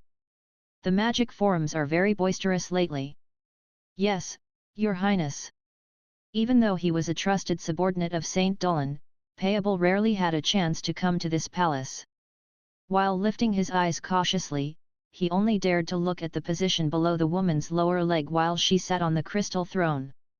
Under the hem of her dress revealed a small portion of her exquisite shoe tips. A small workshop from the East Continent brags about the so-called resurrection spells, but I doubt that they have the ability to go on the battleground, Payable said in a hurry and took a quick glance at the images of the war on the spiritual spell visual projection. Of course, aside from this place, in the conference room of the Nations Summit, where high-level officials from different nations were having discussions, people were also watching the war through the spiritual spell visual projection. The Elf clan and Dwarf clan were also invited to watch the war. Of course, it was also the best way to supervise the war. Meanwhile, Mr. Fang led his internet cafe rescue group to the Orc Kingdom. The place before them couldn't be described as shambles, it was a nightmare. The bodies of orc warriors scattered on the ground randomly. Some of them still tightly held their weapons, not letting go even after dying. Some were pierced together by one spear or lance, left standing in the ruins like skewers. Helen, who was born and lived in peaceful time, and the elves who had lived in the tranquil forest shivered when they saw the horrifying scene. At this moment, they felt like they were staring at hell. It was so horrifying that it swallowed everyone here like endless darkness. It was a real hell. Perhaps they must do something. Otherwise, this hell would be their fate too. First, search for any survivors in this area. Everyone, move. The first elder of the elf clan was obviously calmer, but his words still sounded regretful and heavy. We probably can't save all of them, so we must work quickly. How great was the power that could bring people back to life? It worked fine in the virtual world, but in the real world, it wasn't as easy as just pulling someone up from the ground in the game. It involved energy consumption, faith, spirit, and many other aspects. It was definitely not a spell that one could cast with ease. If the bodies were decomposed or had only bones left after wild beasts were fed on them, even resurrection spells couldn't bring them back. At least, the beginners could never achieve that with their resurrection spells. Meanwhile, on the other side of the Orc Kingdom, this was a small valley named Jade Valley. Countless orc corpses were scattered on the ground outside the valley. They wore heavy armor with the crest of a roaring flame lion. These were armor worn by the Roar of Kingdom Legion of the Orc Kingdom. Darkness spread out like a black blanket. On the ground outside the valley, an orc lifted his hand from the pile of corpses, trying to get up. But soon, he was engulfed by the spreading darkness before being eroded and turned into ashes. The Orc Kingdom was a prosperous and powerful nation, and their king was an ultimate peak saint-level existence. But now, the wounded old orc roared while he was being dragged to retreat by his legion. Then, countless horrifying black shadows swarmed up like a flood. Blades storm. A not very tall figure charged up like a madman. Mr. Dirk. A wolf-headed general, who was dragging the old orc dressed in the royal robe to retreat, roared hoarsely. Although Mr. Dirk was only a rogue, he was the most popular person in the nation, and he was well received by the aristocrats and civilians. He was like a national treasure in the Orc Kingdom. Among the orcs who valued strength, Mr. Dirk was popular not only because of his frequent spiritual spell visual projection shows. With a furious roar, Mr. Dirk charged into the horrifying flood like a cannonball. Countless sharp blades spun around him, and these terrifying blades seemed to have turned him into a horrifying mincer. Even the elite soldiers of Shadow Legend who had experienced countless battles and killed many beings were knocked down in large groups like wheat before a farmer's sickles. Holding the huge double-handed sword, Mr. Dirk hacked around in the crowds like a tornado, cutting down soldiers one after another. All the soldiers on the battleground shivered at the sight of the crazy sword shadow. Evacuate with the king. Swoosh! Swoosh! Several sharp spears whistled across the darkness and torn open the void like flashes of lightning that represented death, and they created strong whines. With a furious roar, Mr. Dirk hacked open 2 sharp spears with his sword that moved like a phantom. However, the third spear pierced his chest. At the same time, a dark and ominous presence appeared out of the blue and clutched Mr. Dirk's neck like a pitch-black hand, lifting his whole body into the air. Mr. Dirk! A furious roar sounded as if this orc bit his teeth. Demon spirit! Sal! I saw many orcs like you, a deep voice sounded from an unknown place. Like morons, they always tried to block us with their little strength and yelled words like "for the horde." They were hilariously stupid. I hate such ignorant people the most. Don't they know what fear is? The hand smashed Mr. Dirk viciously against the hard face of a mountain, knocking off large pieces of rocks while the sickening and distorted voice snarled, "Why don't you run? Why don't you break down and scramble before running in panic just like everyone else? To deal with people like you, I always pierce them with a long spear like a skewer. You know, they usually don't die immediately, they groan for a long time." Roar. A shrill and long howl resonated throughout the entire Jade Valley. Chapter 739 Arise! Mr. Dirk! With a furious roar, the old orc king broke away from the generals who tried to drag him away, and he shouted, "Guys, we have no way out. We'll only survive a few more days by using the terrain advantage of the valley." The orc king's face was concealed by his silver mask, but his ancient voice sounded strong and firm. "Our orc soldiers would rather shed blood on the ground than leave their comrades to hold off the enemies alone and escape on their own. I'd rather die in battle than live in shame. Our strength comes from blood and thunder, our strength will turn into fire of fury and death. We're fearless." The old orc raised his huge sword high, facing the ocean-like shadow legion which had sealed up all the exits of the valley. "We're fearless." The rest of the orcs also raised their weapons. "A bunch of morons!" With a furious roar, Mr. Dirk somehow struggled out of the hand of Shadow. Instead of retreating, all the orcs charged toward the Shadow Legion before them. In the Green Valley, the small group of orcs cut into the shadow like a sharp long knife. Combat technique: concentration of will. While holding his huge sword, Mr. Dirk let out a low roar and then thrusted it outward. An invisible surge of essence rushed out with the huge sword like a cannonball. Boom! The trees in the valley collapsed, and more than 10 meters of plants on the ground were raised. The soldiers of Shadow Legion were sent flying for dozens of meters, piling up into a small hill. Soon, many soldiers swarmed up again in a dense troop. War stomp! The bull-headed man beside Mr. Dirk roared in fury and stomped forward with vicious force. The land cracked and sank before being pushed around. Then, a horrifying shock wave swept across everything with the violent quake of the ground. Countless soldiers fell, but more swarmed up. In the sky, the knights of the Shadow Legion riding ferocious huge blackbirds shot down like meteorites as their long spears stabbed with the vicious downward momentum. Dozens of knights pierced forward one by one like a black meteor shower. Bothersome! The old orc king raised his huge sword. With a shake of his hand, his huge sword, which was thicker than a gate pillar, transformed into hundreds of sword shadows.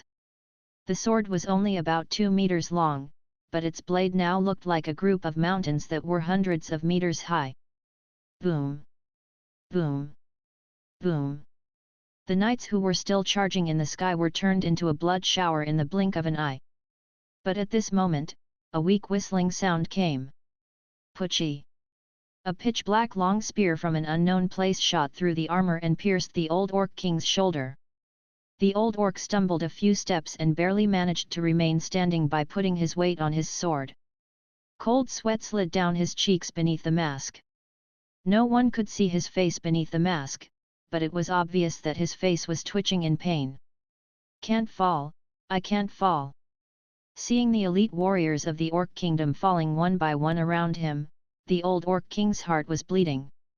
"You must all die here since you're a bunch of morons," the distorted voice said.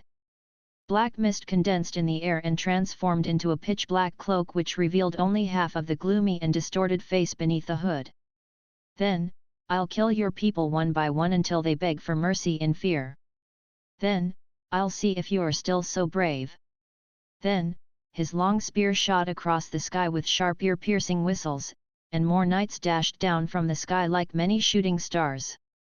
When the last bit of the sun disappeared, the sky turned even darker. In the future, these orcs would only have a vague memory of this day. That day, we were plunged into darkness and despair. We tried our best to fight but still failed. Our eyelids felt heavier and heavier, and our hands couldn't hold the swords anymore. Our bodies felt as heavy as lead. From light to darkness, from darkness, we seemed to see the pale golden dawn light in the distant east. We seemed to hear someone calling out our names. I'm not willing to fall, wouldn't. In the beautiful jade valley covered in vibrant green plants, there were only the last few orcs. Some of them stood over countless corpses. They were surrounded by enemies, looking as if they were deep in sleep. Some leaned on their huge swords and panted heavily as if they couldn't remain standing any longer. Kill them! The gloomy figure hovering in the air said. At this moment, a voice suddenly yelled, "There are people here!" Then, a figure landed. Then, with a white flash, several mages suddenly appeared. Everyone froze. Then, herds of soldiers of the Shadow Legion surrounded the invaders. "Are you here to beg me to release the remaining orcs?" Hovering in the air, the non-human existence gazed at the ordinary-looking young man coldly. Mr. Fang's face darkened. "Do you know who we are?" "I don't need to know who you are," Mr. Fang said. "Hey!" Hovering in the air, the figure, that emitted a presence more powerful than that of a demon, froze again. "You guys affected the business of my shop." "Ha ha ha ha!" Demon Spirit Sal laughed wildly. "I thought you would say that you're here to avenge them. What business in your shop? Are you nuts? It seems like you overestimated yourself." Even Helen, the earliest customer of the shop, hadn't seen Mr. Fang's face so dark and cold before. "We don't hold grudge against each other, I don't need to avenge anyone. Aren't you angry that I killed them? Aren't you here to save them?" The figure concealed in the black cloak stuck out a withered claw, and it asked in a cold voice as it pointed its claw at Fang Qi. "Yes. Can we really do it?"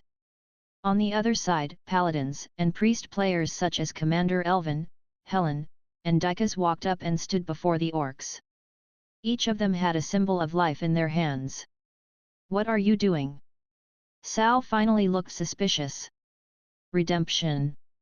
Either from incomprehension or stupefaction, that existence didn't attack. Instead, it watched as the symbols of light released the force of holy light. The warm light felt like the morning sun in the bitter cold winter. "Arise!" Demon Spirit Sal and all the soldiers of Shadow Legion saw beam after beam of golden light fell from the sky. Then, they saw the most unforgettable, astonishing, and incredible scene in their lives. The orcs who had stopped breathing long ago suddenly moved their eyelids. Bathed in the golden lights, they looked as if they were woken up from sleep. With a shiver, they all slowly got up. Then, the fatal wounds in their bodies began to heal with visible speed. "How can it be?" Almost everyone let out horrified shouted. They had been killed, how can they come back to life? This went beyond their understanding. Even the caster of redemption such as Helen and Dicas widened their eyes and covered their mouths in astonishment. The elves, who had braced themselves for this scene, still froze at the scene. Then, tears uncontrollably gushed out of these people's eyes as they were touched with heartfelt gratitude. At this moment, they acutely felt the greatness of life. Seeing the orcs' confused looks, pure smiles appeared on the faces of these paladins and priests. From now on, they embarked on a holy path without any regrets. In the green valley which had been dyed blood-red by mountains of corpses, the butchers of Shadow Legion had never seen such heartfelt smiles.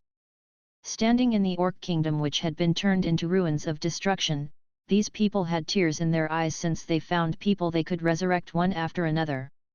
How can it be? How can it be? How could they come back to life? Kill them all! After a long while of silence, mad roars suddenly rose in the valley. These bodies had run out of all their energy, and their vitality couldn't be any weaker. It was almost negative. However, demon spirit Sal saw these orcs standing up again with all their injuries healed. The most shocking was that the fiercest god of war of the orc kingdom also stood up. The elites of the kingdom guard team around the old king also stood up one after another. Although I don't know what happened, the old orc king did some stretching. I'm grateful toward you. If we can return alive, you will be the most honored friends of our orc kingdom. The old orc bowed to the newcomers, and the others followed. Kill them for me. Demon spirit Sal finally snapped back to its senses. In and out of the valley, there were still about 10,000 elite soldiers of the Shadow Legion. At its order, the soldiers swept over from the sky and the ground. In the small valley, the knights, priests, elves, and about 10 orcs who had just been resurrected were instantly surrounded. What if you are resurrected? The horrifying demon spirit was obviously enraged. You're surrounded. Since we killed you once, we can kill you the second time, the third time, the 10th time and the 100th time. I think we're in trouble again, my friends. The old orc looked grim as he watched the Shadow Legion swarming up to them in herds. No, old king. Mr. Dirk also bowed to their saviors. I think it's them who are in trouble. He pointed at the Shadow Legion that had surrounded them and said. You're right. The others laughed. I think you don't understand your situation. Mr. Fang looked at the ghost-like demon spirit in the sky and said, it's you who is surrounded. Wah! What? This demon spirit flew up into the high sky and saw the white-robed figures walking out of the mist one after another and standing on the tall cliff on the top of the mountain on the east of the valley. They were dressed in white assassin's robes and stood in one row, looking like magnificent eagles that were ready to soar up into the high sky.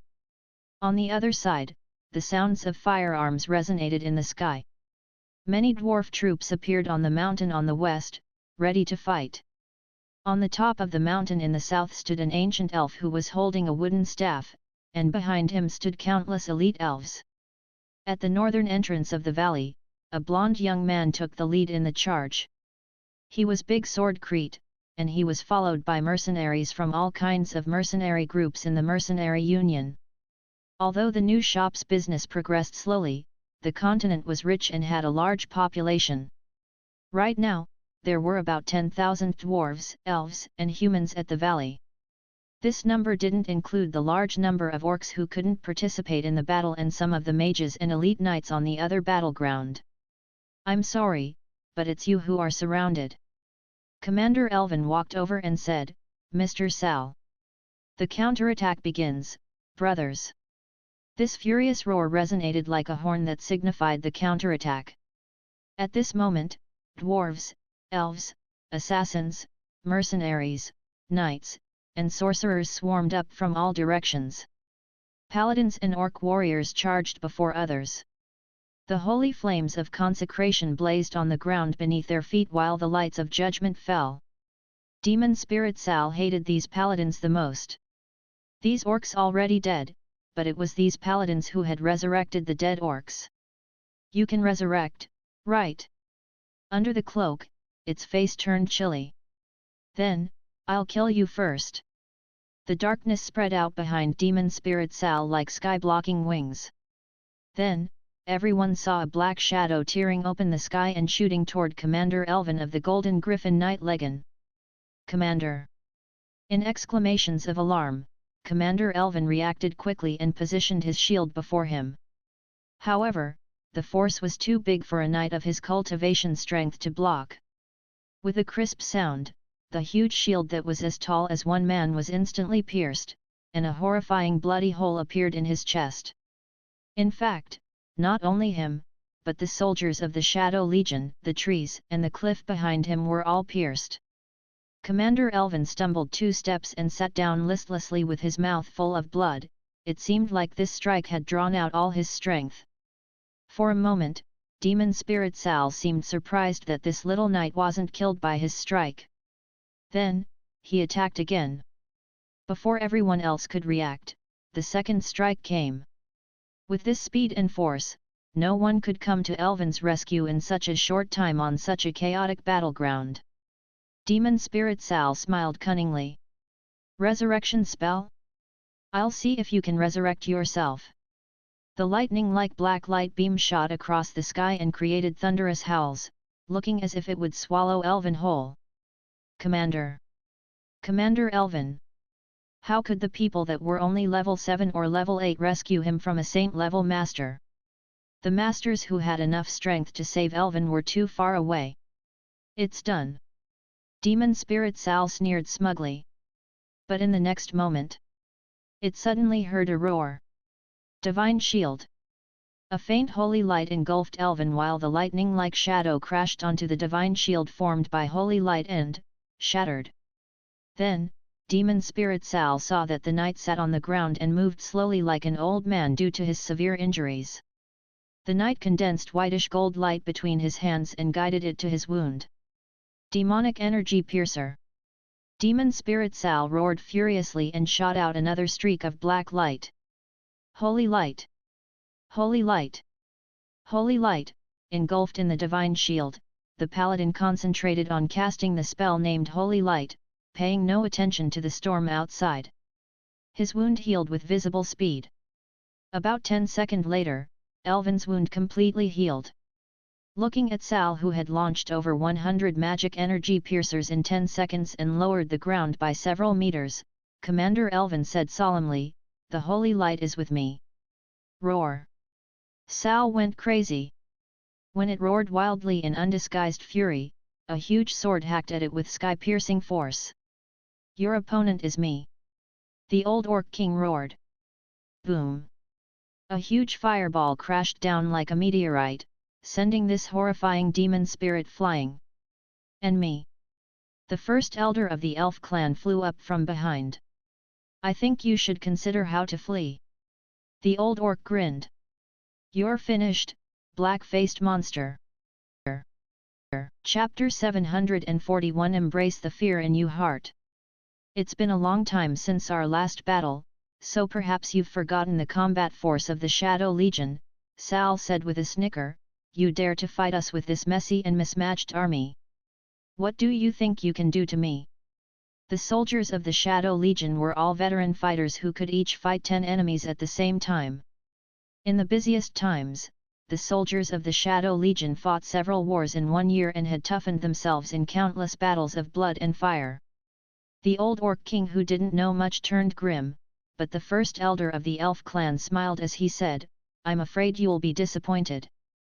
At this moment, Mr. Dirk and the others thought, "We go on the battlegrounds each day. We began fighting in small-scaled battlegrounds such as Warsong Gulch ever since we were at level 10 and have since then battled in all kinds of large battlegrounds at maximum level. We fought in dozens of battlegrounds each day when we tried to level up prestige ranks. We've trained like this for more than 1 year now.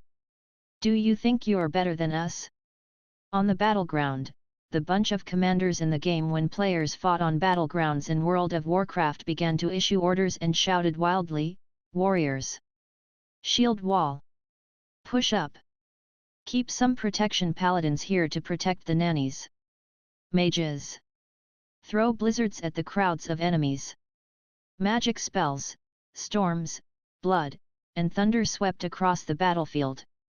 Sal found that instead of subduing the messy and mismatched army, its soldiers were shrinking in formations under pressure until they were forced to gather together in the center of the valley. "How can it be?" Sal roared, and it was answered by a huge fireball which crashed down at him like a meteorite. Boom! Boulders fell from the mountains, and fire blazed like the burning sun. Before the dust settled, a forceful gust shot toward Demon Spirit Sal's face as a huge sword crashed toward him. The powerful wind that the sword strike created pressed down the ground by several meters. Boom! The sky and the ground shook violently. Dodging and escaping almost instantly, a black figure shot up into the sky at a speed so fast that it was impossible to follow its movements with naked eyes. In pursuit, two figures flew across the battleground like two lightning flashes. Then, mountains collapsed as boulders fell, and the ground cracked. Demon Spirit Sal saw an opportunity to fight back. Black clouds gathered in the sky while countless lightning bolts poured down like a waterfall. Under the thunderclouds, that figure looked like a demonic god. "I'll show you what war magic looks like." Counter spell. The white-bearded and white-haired old elf chanted lightly and waved his magic staff. A magic light flashed, and the black clouds in the sky scattered as the thunder instantly turned mute. "If I can't interrupt that, then all my efforts in the raids this year are wasted," the old elf said majestically. Pucci. While spewing a mouthful of black blood, Sal felt a strange magic energy forcefully interrupting his spell. Its face twisted in fury. What the heck was that? Before it could think, the huge sword swept across its waist, even cutting the ocean like black clouds behind him that weren't fully scattered into two halves. If Demon Spirit Sal hadn't ducked in time, the sword would have cut it into two halves as well. Fighting two peak saint-level masters at the same time, Demon Spirit Sal was at a complete disadvantage. How can it be? These people's combat strength went beyond its expectation. After all, it had consumed lots of energy and effort to kill the old Orc King. Now that the Orc King was resurrected, Demon Spirit Sal's remaining energy was obviously not enough to deal with the old Orc. Besides, it was shocked by its opponent's strange spells, which were simple but very effective. Retreat. In this instant, all it could think of was this word. As an ultimate master, Demon Spirit Sal carried out its thought in one breath. Hovering in the sky, it inhaled deeply, and the big cloak that covered its body bulged into a huge black ball. Even from the distance, people could feel the destructive energy that it contained. No. The first elder of the elf clan immediately waved his staff, and a tremendous force shot out from his staff and transformed into a huge water barrier, engulfing everyone in the area. In the next moment, the destructive energy erupted like a volcano and swept across the sky and the land, turning everything that it touched, including the trees, soil, and the soldiers of the Shadow Legion, into dust. Even the pale blue water barrier shook under its force and eventually collapsed. A black shadow instantly fled to the distance at a speed undetectable by the naked eyes. After clearing the remaining forces of the Shadow Legion, the orcs, dwarves, and elves looked a bit disappointed. It got away. It can't get away. Looking at the direction that Demon Spirit Sal fled, Mr. Fang said casually. "Hey? Sir, you got an idea?" Some elves walked up to him and stared at him as if he was Doraemon. Meanwhile, on the other battleground, the figure riding on the shadow demon dragon still hovered high in the sky. It looked as if it was a demonic god dominating over the whole battleground. Nation's Summit was a grand palace. The ultimate masters projected their images in the elegant rooms on the top level of the palace, and in the center of the hall was the spiritual spell visual projection showing the whole battleground. A group of people were watching it avidly. The battle was entering a fierce stage, and the humans had obviously obtained the upper hand. "Elf Queen, Your Majesty." Dressed in a spotless white sorcerer's robe, Saint Dolan said with a smile, "If your elves don't come now, this war will soon come to an end under the leadership of our judgment godly palace. After that, history will always remember our great achievement." Saint Dolan laughed. "Hey!" From the lofty throne, a pair of beautiful eyes looked down. She thought, "I sent a large group of elves to help them. How come I don't see any of them?" The Dwarf King also felt puzzled, thinking, "I sent a large group of dwarves to the war as well." Meanwhile, in the magic forum Eye of Mystical Realms, according to the latest news, many masters have gathered at the border of Lianshan Principality and formed an iron defense line. The Shadow Legion can't break it. We're winning. This news was posted by Master Author. Cheers erupted in the forum, and the commenters almost knelt and called him daddy. Meanwhile, they didn't forget to trash the silent Blizzard braggers and Origins fighters. Too bad. The Blizzard braggers lost their chance. I guess they are being delayed by the many corpses on their way. After all, they must show off their resurrection spells. Blizzard braggers are still on their way. Ha ha ha ha. Sword Saint Claus would say, "You're not needed here, go and do some logistic work." Ha ha ha. Blizzard braggers can only do logistic work. Don't take it seriously. Anyway, the resurrection spells are not real, and what can they help with in terms of logistics? At this moment, the Death Lord who hadn't moved a muscle cracked a cold smile under his helmet. How are the seeds of nightmare? Beside it, the slim and thin figure slightly nodded. It looked at the fierce battle on the battleground like a god who could dictate everyone's life and death. Embrace the fear in your heart. The scarier thing was that the supernatural existence had crawled into her body. As for the previous nightmares, for some reason, Helen felt that the power which caused nightmares seemed to be stirring in her body again, but she felt like the supernatural existence inside her could instantly slam the creepy things in her nightmares into meat pies, and she thought, are those things really scary? While shaking her head, Helen murmured, forget it. I still feel like Outlast is more frightening. Now, she felt that she could punch any horrifying monster which had scared her senseless before. She was now very tough. I feel like I'm becoming a tomboy. Helen patted her cheeks and followed the others to continue the rescue mission. Although the symbol of life in the game could only be used once, the items recreated by the system were all top quality. Obviously, the items that Mr. Fang gave these players were truly top-level objects. The tremendous life energy contained in these symbols of life could be used more than once.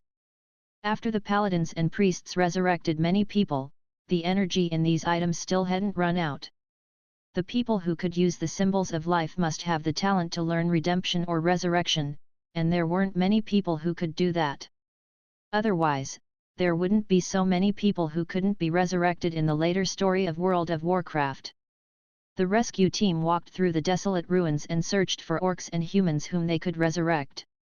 During the process, these people received blessings and gratitude from countless people and witnessed the joy of coming back to life after death. Usually, the corpses of masters were relatively intact while the civilians, farmers, and other ordinary people couldn't be resurrected even with the godly items such as these symbols of life. At such moments, these people would be struck by deep sorrow and could do nothing but give their sincere blessings. May the holy light be with you. Helen prayed for them, wishing more than ever that such catastrophes wouldn't come again. Luckily, this horrifying legion didn't have the time to go to each city and village in the Orc Kingdom, so the rescue team only needed to follow the Shadow Legion's footprints and search city by city. Rhinester. My friends from the Independent Peoples in Guild asked me to find an orc named Rhinester. Sala searched around anxiously. Do they know what happened here? Helen asked. No. I haven't had the heart to tell them the truth. Many people have asked me to figure out the situation with these orcs, Commander Elvin said. Don't tell them yet. More than anyone else, Elvin knew how it felt to have a good friend die. While they searched around anxiously, he knew how impatient and anxious that the players in the distant East Continent were feeling right now. Wait until we resurrect them all. Today, everyone got so busy that they wished they could split themselves into groups of 10 so that they could do more work. Even Mr. Fang closed his new shop when he came out. Mr. Fang's shop was located in the busy zone of the city, and many people passed it each day. Glass, the knight captain and the senior priest of the Kanglan City branch of Judgment Godly Palace suddenly saw a group of people pointing in the direction of Origins Internet Club. What's happening? The Origins Internet Club is closed. Glass casually posted the news on the Magic Forum. Origins Internet Club seems to have shut down. It's closed for the whole day. It's shut down. It's the end of the Blizzard braggers. Ha ha ha. Countless Blizzard haters spread the news and rejoiced the downfall of the shop. In the radiant light godly nation, Master Liwud, Master Oth, and even Payable laughed when they saw this news. An achievement. This time, we've obtained a great achievement. Payable's voice shook in excitement. Go check and see if the news is true. Meanwhile, at the border of Lianshan Principality, the battle between human elites and the soldiers of the Shadow Legion was a conflict of blood and fire. Large groups of soldiers of the Shadow Legion and human soldiers fell, and then more swarmed up. Even the ultimate saint-level masters, the strongest beings on the continent, could find enemies who matched their strength among the enemies. The horrifying energy releasing from the battleground exploded in the sky again and again, even piercing and shattering the thick clouds and leaving shocking marks in the sky. None of these masters noticed, or perhaps didn't have time to notice, that an invisible fear silently spread across the battleground. It seemed that the seeds that were once planted in the depths of people's hearts had rooted and began to sprout. Like a plague, the fear spread in everyone's mind as if an extremely horrifying thing tried to crawl out from the bottom of their hearts. Darkness. These people seemed to see endless darkness in which the countless creepy things that had once appeared in their nightmares now took shape before their eyes. No. While shouts of fear sounded, one of the humans suddenly dropped his weapon and fled. After the first deserter, there were the second and the third. In fact, while some were still hesitating and struggling, they were executed by the enemies. What's happening? Grand Mage Adolf was casting spells when he noticed the weird state of a mage beside him.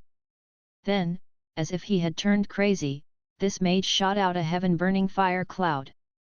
Caught off guard, his comrades were caught in the fire and fell from the sky while screaming. How can it be? In the nation's summit, the projected images all stood up and watched the scene incredulously. The invisible fear was still spreading. The situation made a sudden change for the worse.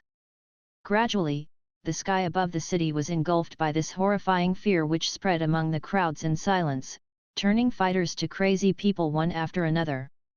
The city that was full of lively people was instantly turned into a ghost realm. Some of them attacked their comrades like crazy people and didn't stop even though the latter had turned into corpses. Do you really think that this poorly mixed army can hold us off? At this moment, the tall and thin figure standing beside the shadow demon dragon finally said, "A bunch of morons. We let you think that you were in a stalemate with us to lower your guard. We only did that to take down your godly spell mages." Like an invisible nuclear bomb, it swept across the whole battleground. The shadows in the sky spread across the sky above the city, plunging the clear sky into chilliness and darkness. In the nation's summit, Saint Dolan's face turned livid at this scene. Meanwhile, all the saint-level masters sensed that their enemies turned fiercer at an instant. Although the saint-level masters were not influenced by the sense of fear as the average warriors and mages were, the situation on the battleground had instantly turned worse. The soldiers of the Shadow Legion killed their way into their enemies, encountering almost no resistance. Except a few who were still struggling, the 100,000 elite warriors would probably all die on this horrifying battleground if no one could change this situation. A streak of black light suddenly shot across the sky. Warm blood gushed out and dyed the sky red instantly. The saint-level warrior dressed in golden armor was the ultimate master and the king of Lianshan Principality. He had an ugly and shocking wound in his waist. TL note, although principalities are only ruled by princes and don't have kings, we decided to stick to the author's original words for better context. Where are you looking at? Before him was a humanoid monster with a horrifying look. Blood was dripping down from the blade of the huge sickle in his hand. The monster lifted the sickle and lightly licked the blood on the blade, as if it was savoring rich wine. In the sky, a tremendous and terrifying energy gathered on the horizon and then transformed into a human figure. It was Saint Dolan. It was the solid figure image through spiritual spell visual projection, and this figure contained at least 30% of his power. With a wave of his hand, a layer of mystical light spread out. Under the illumination of the light, the dense terrifying atmosphere finally dissipated a little. However, when the lights dimmed, the atmosphere of fear began to gather again. Anyway, the warriors who had gone crazy due to fear finally regained some senses. Pursued by the Shadow Legion, countless soldiers fled at all costs, and only less than half were left. The previously arrogant human elites scrambled to run as if they were scared witless. Then, the saint-leveled masters began to retreat while fighting. Under the wild counterattack of the Shadow Legion, some of them were wounded. Retreat! Saint Dolan's projected figure said in a deep voice. Retreat! Retreat now! Sword Saint Claus yelled. At this moment, the figure sitting on the shadow demon dragon in the sky finally moved. The huge saber engulfed in blazing flames slashed out and seemed to cut a huge crack in the sky. A few saint-level masters were the targets. Just as they were about to block it, they were sent flying by a horrifying force. Some saint-level masters with relatively low cultivation strength instantly spewed out blood. Rain began to fall from the sky, which was turning even gloomier. Rainwater washed the blood on the ground, forming bright red creeks and running through streets and lanes in the city. They just fell like this. We just lost like this. The previously arrogant faces turned silent and looked lost while they watched this scene. They were the strongest and ultimate masters in the world. They had even thought of battling to the death in glory, but had never imagined that they would fail so miserably. Retreat! Retreat! Retreat! For them, it seemed like the war ended before it truly began. Retreat! The monster with a human upper body and hooves slowly landed from the sky under the support of horrifying lightning bolts and hurricanes, and it descended before everyone. It said in a deep and weird voice, "We wouldn't have wasted so much time and energy if we didn't want to gather all of you here for destruction. We wouldn't have to waste time and find each one of you one by one." Each word it said seemed to shake the surrounding space, and the vast and uncontrollable energy that it emitted transformed into hurricanes and even tore open the space. With a wave of its hand, a thick lightning arc crashed onto Saint Dolan's spiritual spell visual projection, which instantly shattered into debris of energy. In the conference hall of Nations Summit, the unshaven evil face of the humanoid creature with hooves filled the spiritual spell visual projection. The dwarves, elves, and ultimate human masters were all watching this scene. It looked up at the high sky, which seemed to have been plunged into horrifying darkness. It seemed like a giant existence had blocked all the sunlight in the sky. Damn it! We can't project figures into this area. What are they doing? No. We can't retreat. At this moment, the middle-aged man dressed in golden armor, who was also the king of Lianshan Principality and the only saint-level master of this middle-sized nation, yelled, "We can't retreat." The south of this city was a plain that one couldn't see the end of with one glance, which meant if this city was lost, the Shadow Legion could swarm into the nation without any resistance. If that happened, the entire Lianshan Principality and its people would be finished. "We can't retreat." This man roared hoarsely, but no one seemed to hear him while they continued to retreat. No. With a desperate hoarse roar, he watched in helplessness as the Shadow Legion shattered the city walls, buildings, and everything else in the city. It mercilessly crushed everything before dashing toward the center of the principality. He seemed to see another human kingdom falling before the Shadow Legion. It was a nation built with numerous generations of effort. "We can't retreat." He grabbed the arm of Sword Saint Claus, who was sent here by the Radiant Light Godly Nation. Claus shrugged off his hand coldly. "You're crazy, Mr. Leiden." The slightly bald middle-aged man looked around with a cold gaze, feeling like his heart was bleeding. When the saint-level masters left one by one, the heroic-looking young man couldn't bear it anymore.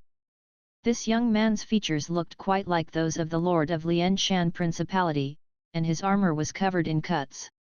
He raised his blade and charged back into the enemies.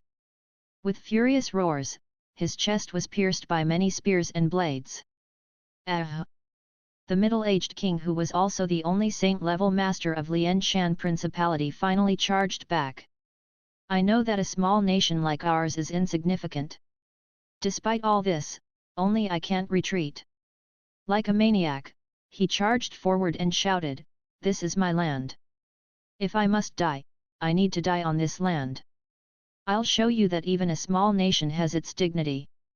This man waved his giant sword, and he blocked many spears, swords, and other weapons while warm blood sprayed up into the pitch-black sky. At this moment, Wilson suddenly stopped his steps. Perhaps you're right.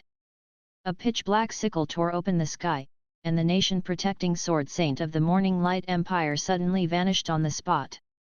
When he appeared again, he accurately blocked the deadly sickle. If everyone sits back and watches like this, I'm afraid that no one will help us when we need help, he shouted. Hearing his words, some of the other saint-level masters hesitated and finally stopped their steps.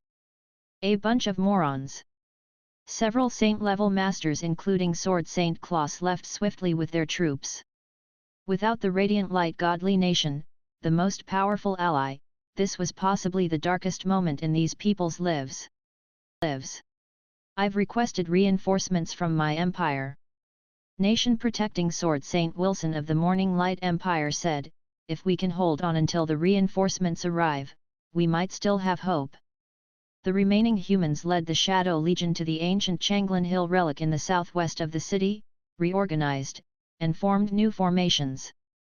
With fierce tiger and dragon-like roars and shouts on the battleground, the Shadow Legion fought with the human army once more, but the latter could obtain almost no advantage except for the useful terrain and some outdated war weapons.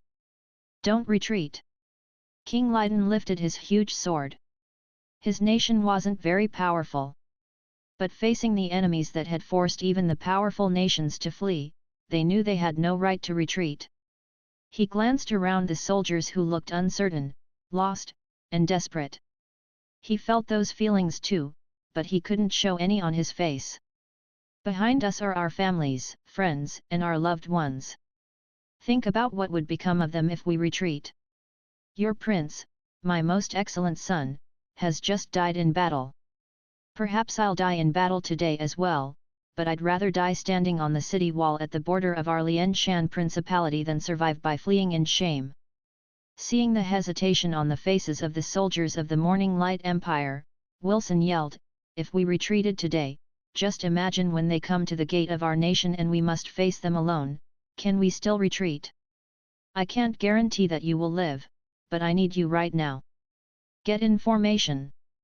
The remaining saint-level masters from the neighboring nation also roared. In the sky, the Sky Knight Legion formed a long array, looking like a huge soaring eagle spreading out its wings. On the ground, the warriors advanced forward while holding shields before them.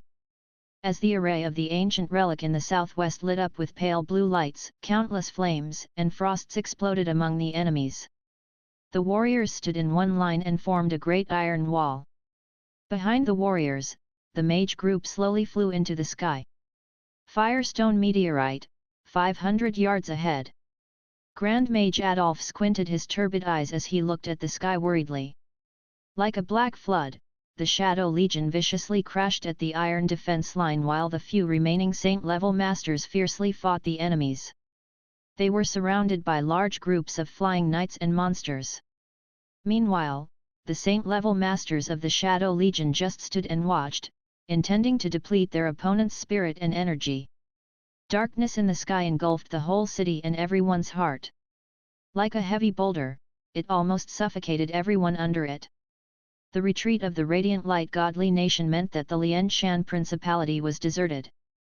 Now, they could only rely on themselves to protect their land, people, and nation.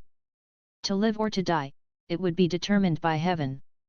At this moment, Mr. Fang led his internet cafe rescue team to the north and finally reached the place where the Shadow Legion made its first attack. They saw the Lion Man leaning on the huge shield that was as tall as one man. Beside him, some orc warriors supported their bodies with huge swords or huge hammers, not willing to retreat one step even in the last moment of their lives. They might be insignificant, but they had formed the first line of defense of the orc kingdom. A streak of warm holy light fell from the sky, and the Lion Man was woken up as if he was in a sweet dream. At this moment, except for the elves, dwarves, and humans, there gathered a large number of orcs. The old orc king lifted his weapon and shouted, "Peers, it's time to fight back. Sir, say something. While they advanced south toward the Shadow Legion by following its track, the knights, elves, and orcs walked with Mr. Fang in the center. Mr. Fang looked embarrassed. This isn't my strong suit.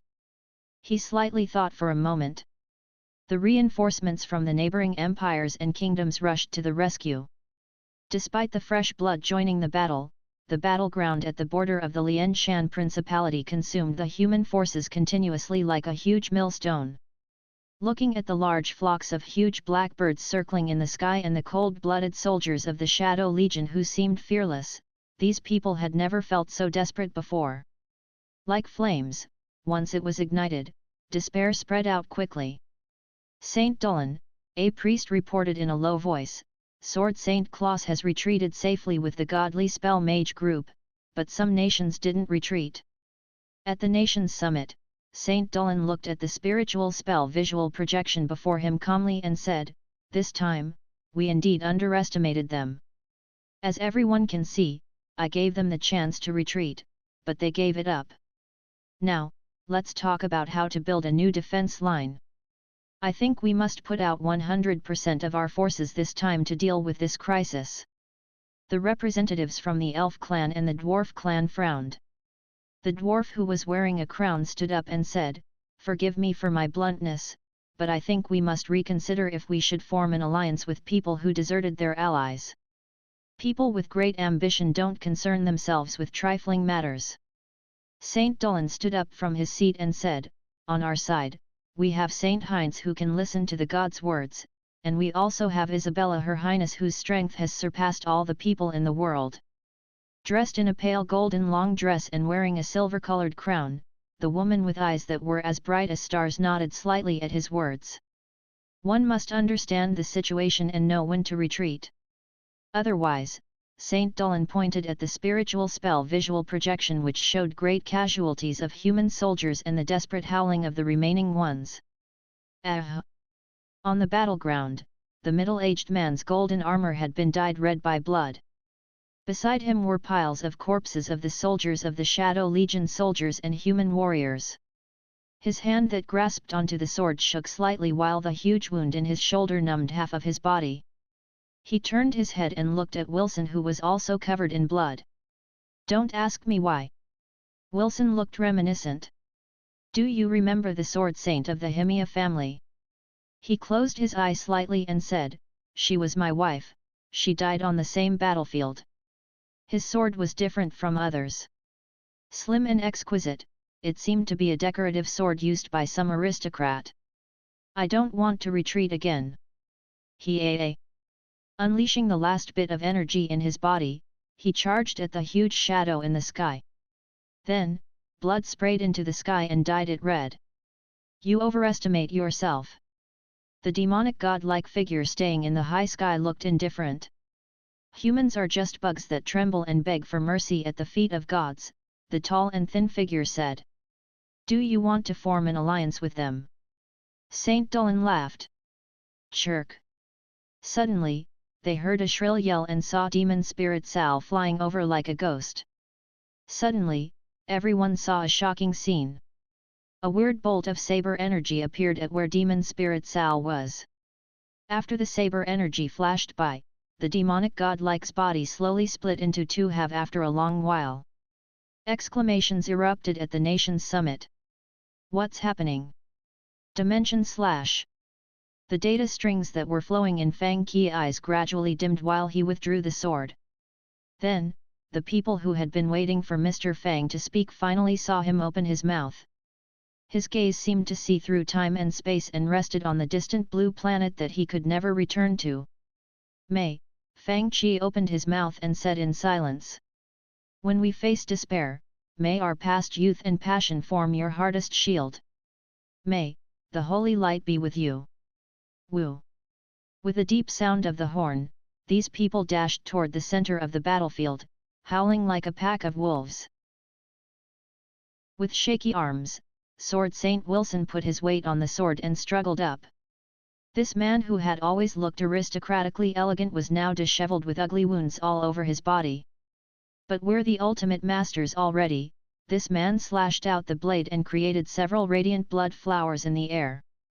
The slim sword, which looked like a decoration for aristocrats, could still unleash horrifying power in his hand.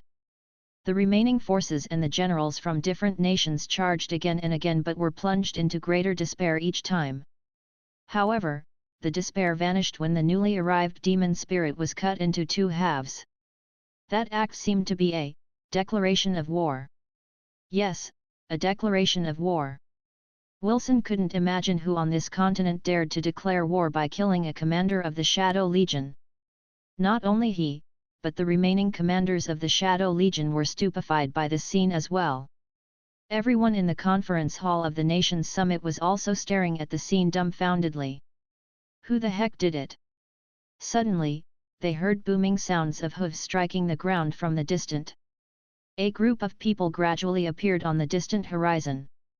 There were orcs with different features, stout dwarves, well-equipped elves, and a group of people wearing robes with pointy hoods, looking like neither mages nor warriors. The most eye-catching one was the young man in the front of the group. Instead of riding on a flying mount, he stood on his sword but moved faster than any flying magic beasts. Hey! Those seem to be my elves. In the conference hall, the pair of eyes that were as beautiful as the mirror lake in the silver moon forest widened when watching the scene in the spiritual spell visual projection. I seem to see Elder Sock. Sitting in the seat that belonged to the dwarf clan, the stout and imposing dwarf dressed in a coat made of magic beast fur said. Forgive me for being blunt, Saint Dolan said, if I were you, I would summon them back immediately. If they are trying to attempt a rescue now, they would certainly die. At this moment, the most magnificent figure who had been sitting on the demon shadow dragon and supervising the battle like a demonic god also saw the weird disturbance on the other side of the battleground.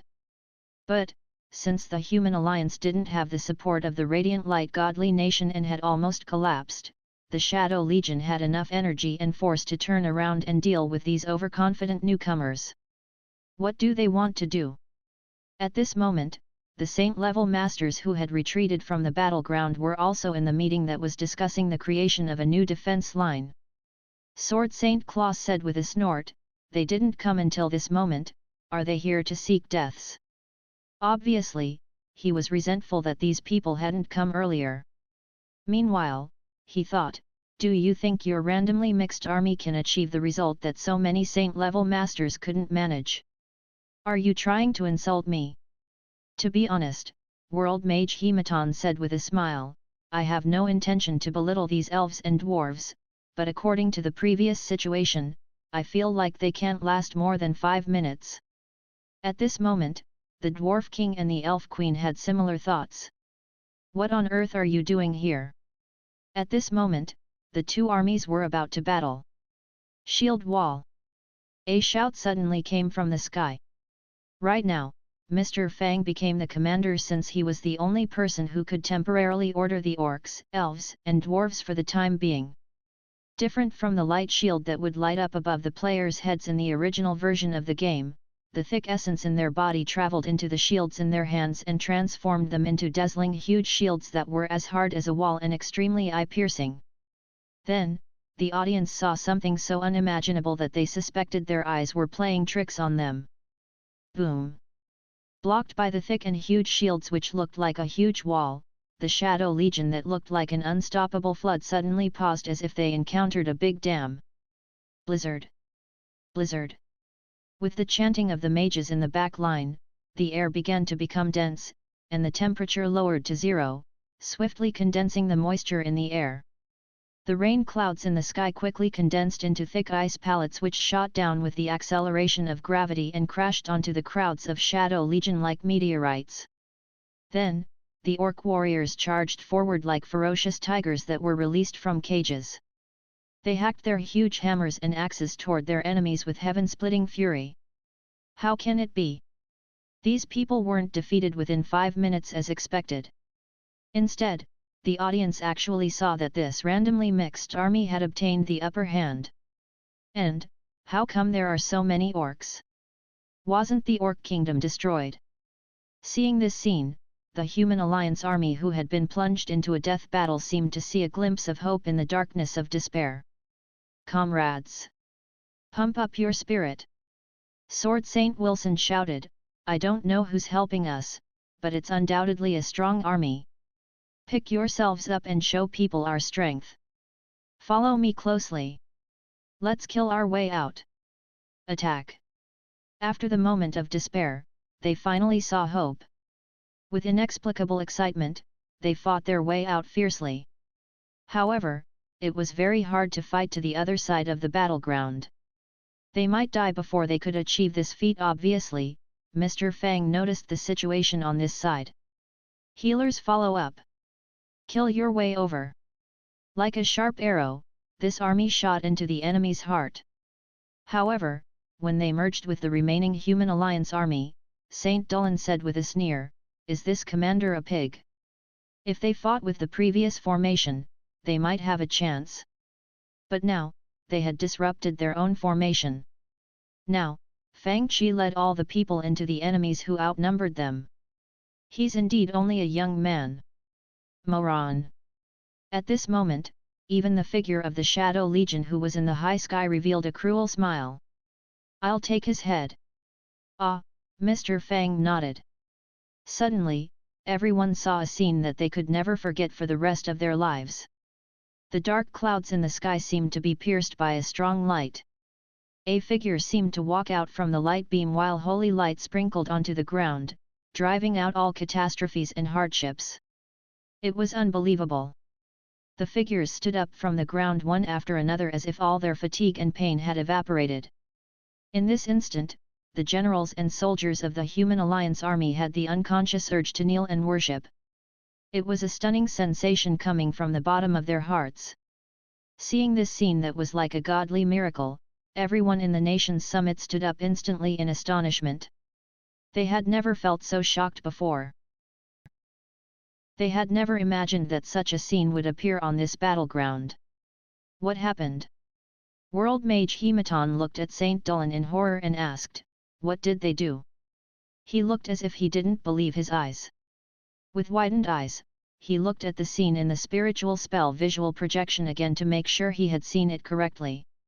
At this moment, the fallen soldiers in the Human Alliance had almost all stood up, joining the few comrades who had remained standing. In a short time, they formed a huge army of iron strength.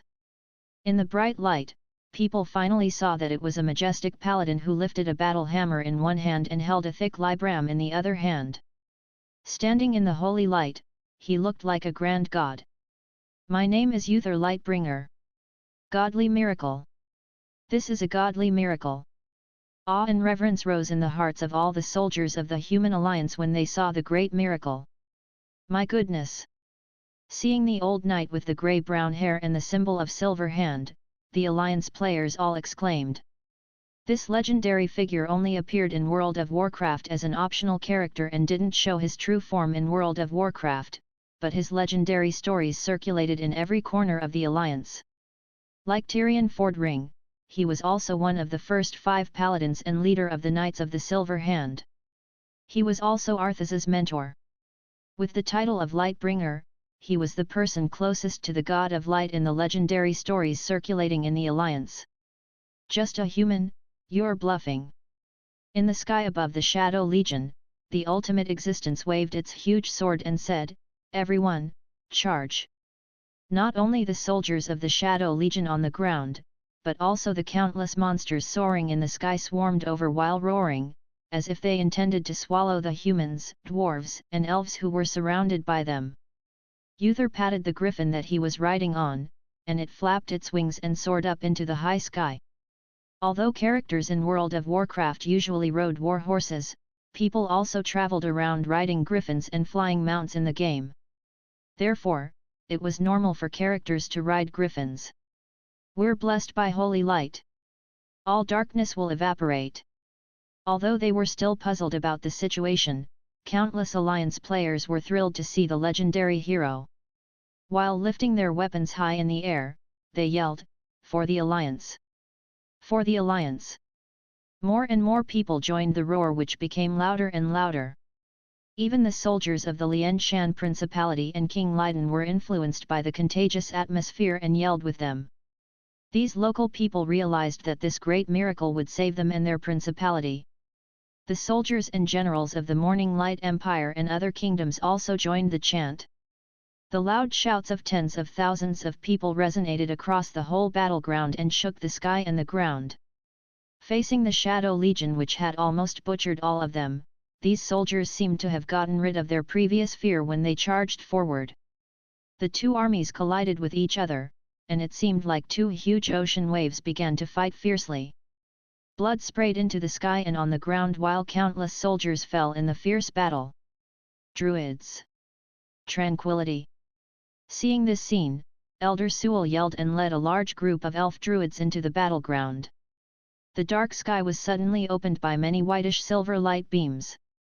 Whitish-silver lights of moon and life spread swiftly from the elves to the battleground around them. Like nectar, the lights sprinkled onto the ground. The soldiers on the front line who had fallen due to severe injuries stood up again with full strength. The troops from the principalities, kingdoms, and empires had never seen such a sight before. They exclaimed and leaped up in elation, "I'm alive again! I'm alive again!" Then, they charged forward one after another. Soon, even the main force of the Shadow Legion was torn into several parts under the tireless charges of the Alliance soldiers. The previously overbearing Great Shadow Legion seemed to be on the verge of collapse. At this moment, the beautiful Elf Queen was sitting on the throne of the Elf clan and stared at the battleground with glints of joy and surprise. Hey! When did our Elf clan become so powerful? They weren't even this strong last year. A few elders took these elves for a trip. How come they returned with such great power? In the nation's summit, Saint Dullan looked at the Elf Queen coldly and said, "Your Majesty, your elf army didn't show such trump cards until the troops of our radiant light godly nation retreated. What's your scheme?" Coldness appeared on the face that was as pure as the moonlight in the Sliver Moon Forest, and her voice was cold and seemed to contain the loneliness of 1,000 years of solitude while she said mildly, "Saint Dullan, I knew nothing about it. Besides, when the war began, you didn't count our elf clan in your plan. Now that you retreated without consulting us, you have the face to blame us." Saint Dullan's face instantly turned livid. He said with a snort, "The Shadow Legion is not easy to deal with. I hope you guys use your reasoning and summon back your people. With the elf clan's power in spells, our alliance will surely defeat the Shadow Legion together." Saint Dullan. The dignified Dwarf King pointed at the scene on the spiritual spell visual projection and said, "Although I don't know who this Uther Lightbringer is, do you really think that they will lose?" At this moment, everyone here saw countless phantoms of the Holy Light Battle Hammer transforming into a destructive storm around Uther in the sky through the spiritual spell visual projection. Struck by this storm, countless soldiers of the Shadow Legion fell from the sky like dumplings that were being tossed into a pot of boiling water. Divine Storm! Divine Storm! Countless Alliance players yelled in pleasant surprise. This was a high-level ability from the Burning Crusade, an expansion to World of Warcraft, and Paladins could only learn it once they reached level 70. Their eyes were full of bloodthirst and madness, looking more fearless than the stimulated Alliance army of the Nora continent. Their attacks seemed to contain a cursed power which shot toward the Knights of the Golden Griffin Knight Legion who were charging at the front. With an exclamation, Helen was cut by a saber and instantly felt an invisible force drawing out strength from her body. Then, she stumbled and almost fell. She looked at her opponent and found that the latter had become more energetic than before. The Shadow Legion, which had been at the disadvantage for a while, now fought back and began to obtain the upper hand. "Look!" Saint Dullan said loudly, "the Shadow Legion isn't so easy to deal with. To be blunt, I think the arrogance and heroism of some individuals and clans can only lead to defeat and destruction." Everyone looked grim. Their army wasn't weak, but their enemy was even stronger with seemingly endless abilities. They didn't even know what percentage of power their enemy had unleashed. The unknown was the most frightening thing. Watching the Shadow Legion's counterattack, even the Elf Queen and the Dwarf King felt uneasy. After all, wars weren't games. Allowing their troops to stay on the battleground would risk their lives. Seeing the hesitation on these people's faces, Saint Dullin smiled and thought, victory only belongs to us. How can this randomly mixed army obtain the victory? But at this moment, they heard exclamations again from the spiritual spell visual projection. In the sky, the ferocious and unrivaled old paladin had cleared all the soldiers of the Shadow Legion around him. No enemy dared to linger near him, otherwise, they would be swallowed by the storm of holy and pure lights. At this moment, this old paladin seemed to notice the situation happening on the ground. He lifted the libram, and holy light beams shined down at his summon. This time, the light beams fell on the Shadow Legion. When the soldiers of the Shadow Legion was shined on by the light, the bloodthirsty light in their eyes dimmed and disappeared, and they returned to their original state in a very short time as if their ferocious bloodthirsty state had never existed. What's this? Not only the people at the nation's summit, but the commanders of the Shadow Legion watched the scene in astonishment as well. They had never heard that the bloodthirsty state could be reversed. The figure sitting on the Shadow Demon Dragon looked at the spellcaster beside him. I didn't withdraw the spell. The tall and thin mage had chilly glints in its gloomy eyes. Damn it! They even have a way to disrupt our spells by force. Mass Dispel. I read the introduction on the official website. This is Mass Dispel. All the people cheered. It was another ability that only priest players over level 70 could use. Before Uther became a paladin, he was a priest. Eager to play this newer version, the Burning Crusade, which had many powerful abilities, a large group of people surrounded Mr. Fang and said, "Sir, can we all learn such abilities?" "Of course, you can," Mr. Fang said with conviction. "This ability can be learned." The warriors and mages of the Alliance army overheard it and asked, "Can we learn it too?" In the hall where Saint Dullin sat clank. A loud noise sounded. Saint Dullin slammed his fist on the table before him, making the teacup on the table jump up. With a dark expression, he calmed himself down and projected his figure into the nation's summit again. "Sorry, I was away for a little while." He stared at the situation on the battleground intently, not believing that the Shadow Legion would be defeated due to this small setback. Sure enough, they made the next move. Master of Energy Neth was a creature with a human body and hooves, and it had horrifying elemental energy around its body.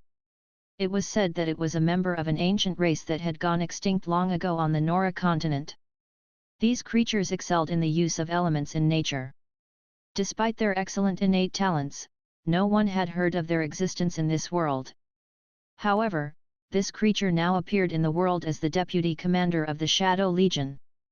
No one knew what this legion's purpose was, but everyone knew that they only brought shadows, destruction, and death. Master of Energy Neth turned its gaze to the sky and chanted some words that were light as wind. It seemed like this creature was summoning something. A deep and strange long murmur suddenly sounded from the dark clouds covering the sky. Huge shadows extended their way down from the clouds, looking like huge beasts hiding in the deep ocean in ancient times. Their flat and wide bodies flapped like huge wings while the blazing flames they spat crashed down like destructive meteorites. Coming from the extremely high sky, the fireballs didn't look so big from the distant ground.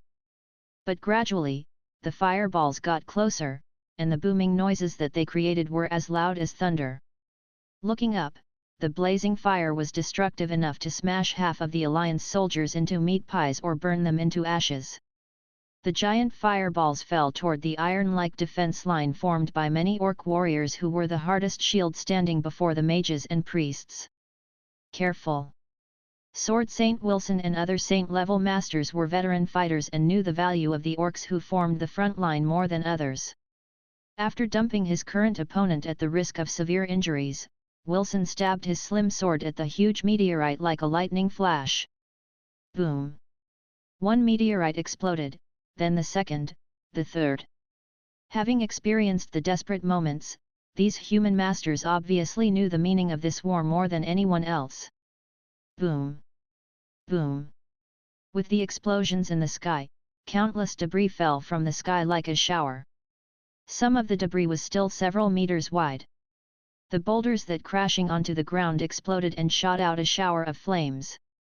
The orc warriors only had time to raise their big shields when a huge air wave knocked them into the air.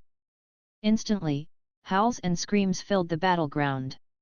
When the warriors on the front line who defended the mages and priests with their bodies struggled up again, they looked up and saw another horrifying shower of flames falling from the sky like shooting stars. The orcs had fallen and then got up again and again, but they still couldn't defeat their enemies. The horrifying power of this legion that they faced went beyond their imagination. In the nation's summit, most of the audience found their hearts rise and fall with the changes of the situation on the battleground. The process of this war was so thrilling that even the Elf Queen felt uneasy despite the miraculous resurrection spells possessed by the Alliance army. Under such destructive strikes, the Elf Queen even wondered if the Alliance army on the battleground would be destroyed altogether in the next moment, and the old paladin might not be able to save so many people after he used all his energy, which would lead to the collapse of the whole war. The Elf Queen even considered if she should enter the war herself. But it would mean that the whole clan had come to the final moment. Fang Qi obviously noticed this situation as well. It's time. Suddenly, pitch-black lights tore open the sky with sharp whistling sounds. Boom! Boom! Radiant firelights burst out in the sky. It seemed like almost all the meteorite-like fireballs exploded in the high sky. Saint Dolan, who had felt relieved, now stared at the spiritual spell visual projection before him intently. Who is it? These people walked up to the spiritual spell visual projection, not wanting to miss any details. Subconsciously, the orc warriors under the meteorites and some human warriors and knights looked up and saw the debris in the sky falling down rapidly like light beams, burning into ashes before they could reach the ground. A black figure leaped up into the sky like a sharp arrow. She drew her bow to the fullest, and then an arrow transformed into a black rainbow, shooting across the sky. Even standing on the ground, the people could feel the suffocating and powerful force in the high sky as the rainbow-like black arrow exploded on the huge beast in the sky with vicious force. Shrill howls instantly resonated in the high sky. Meanwhile, a sharp and ear-piercing whistle seemed to drop an acoustic nuke on the battleground, sweeping across the entire area with its power. The orcs looked up and saw a figure covered by a dark red cloak. She had a bony but beautiful face, dark grey skin, and long, pointy, and slim ears. Endless dark energy that was more horrifying than the shadows swept out with this sharp wail. Wail of the Banshee. Sylvanas! Queen Sylvanas! A horde orc player shouted. In the other world, these players had fought many days and nights for her but had never imagined that the figure who they had been fighting for would come and lead them in a battle in the real world one day. Seeing the legendary heroine of the horde fighting alongside them shoulder to shoulder, warmth surged up in the players' hearts while they were astonished. An orc picked up a battle flag from the ground and lifted it high. With the bright flag flapping on the fierce battleground, he shouted, "For the horde! For the horde!" The orcs in the horde struggled up from the ground and charged at the Shadow Legion with their big shields and huge axes again. Healing Totem, follow up! Orc brothers, charge with me! Mr. Dirk shouted, "For Queen Sylvanas! For Queen Sylvanas!" Sala and other elves of the horde hurried after them, wishing that the people before them could move faster so that they could see Queen Sylvanas more clearly. Instantly, others followed the charge. Meanwhile, the soldiers and monsters of the Shadow Legion were still stunned by the wail of the Banshee, and they were hacked down by the wild orcs and other melee warriors. A bigger wound was torn through the Shadow Legion. At this moment, Sylvanas flew to the high sky. Her dark arrows containing cursed power afflicted unimaginable damage in the huge beasts. With shrill howling, they all fell to the ground. "Is this an elf?"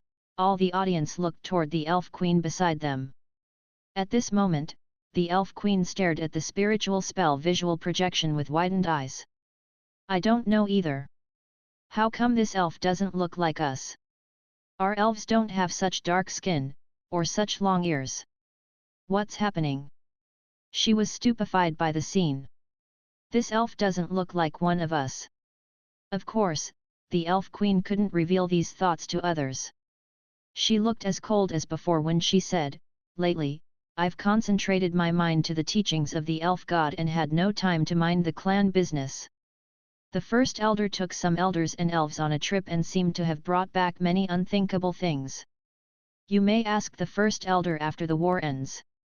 Then, she wondered, there are elves other than us in this world. Impossible. Obviously, others had the same thought. Even Queen Isabella, who had been silently sitting on her seat, cast a quick glance at the elf queen and then looked at the new elf in the spiritual spell visual projection. After that, she glanced at the elf queen again and then back to the spiritual spell visual projection. How come this elf's skin color doesn't look right? With this thought, she continued to watch the war. At this moment, arrows shot down like cannonballs from the sky.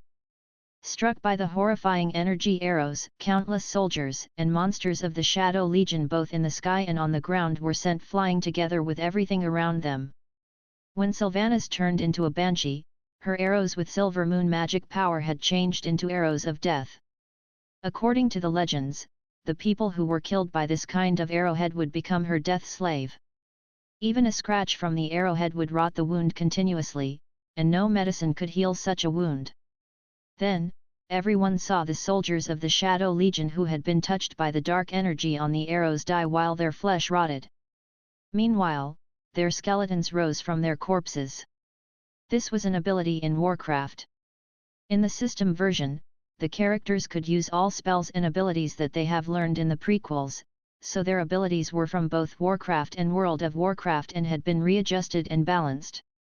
The soldiers of the Shadow Legion stood up from death again and then hacked at their former comrades without any emotions. At this moment, even the Shadow Legion, which knew nothing but killing, seemed to feel an emotion named fear in their hearts. Finally, the entire Shadow Legion began to collapse.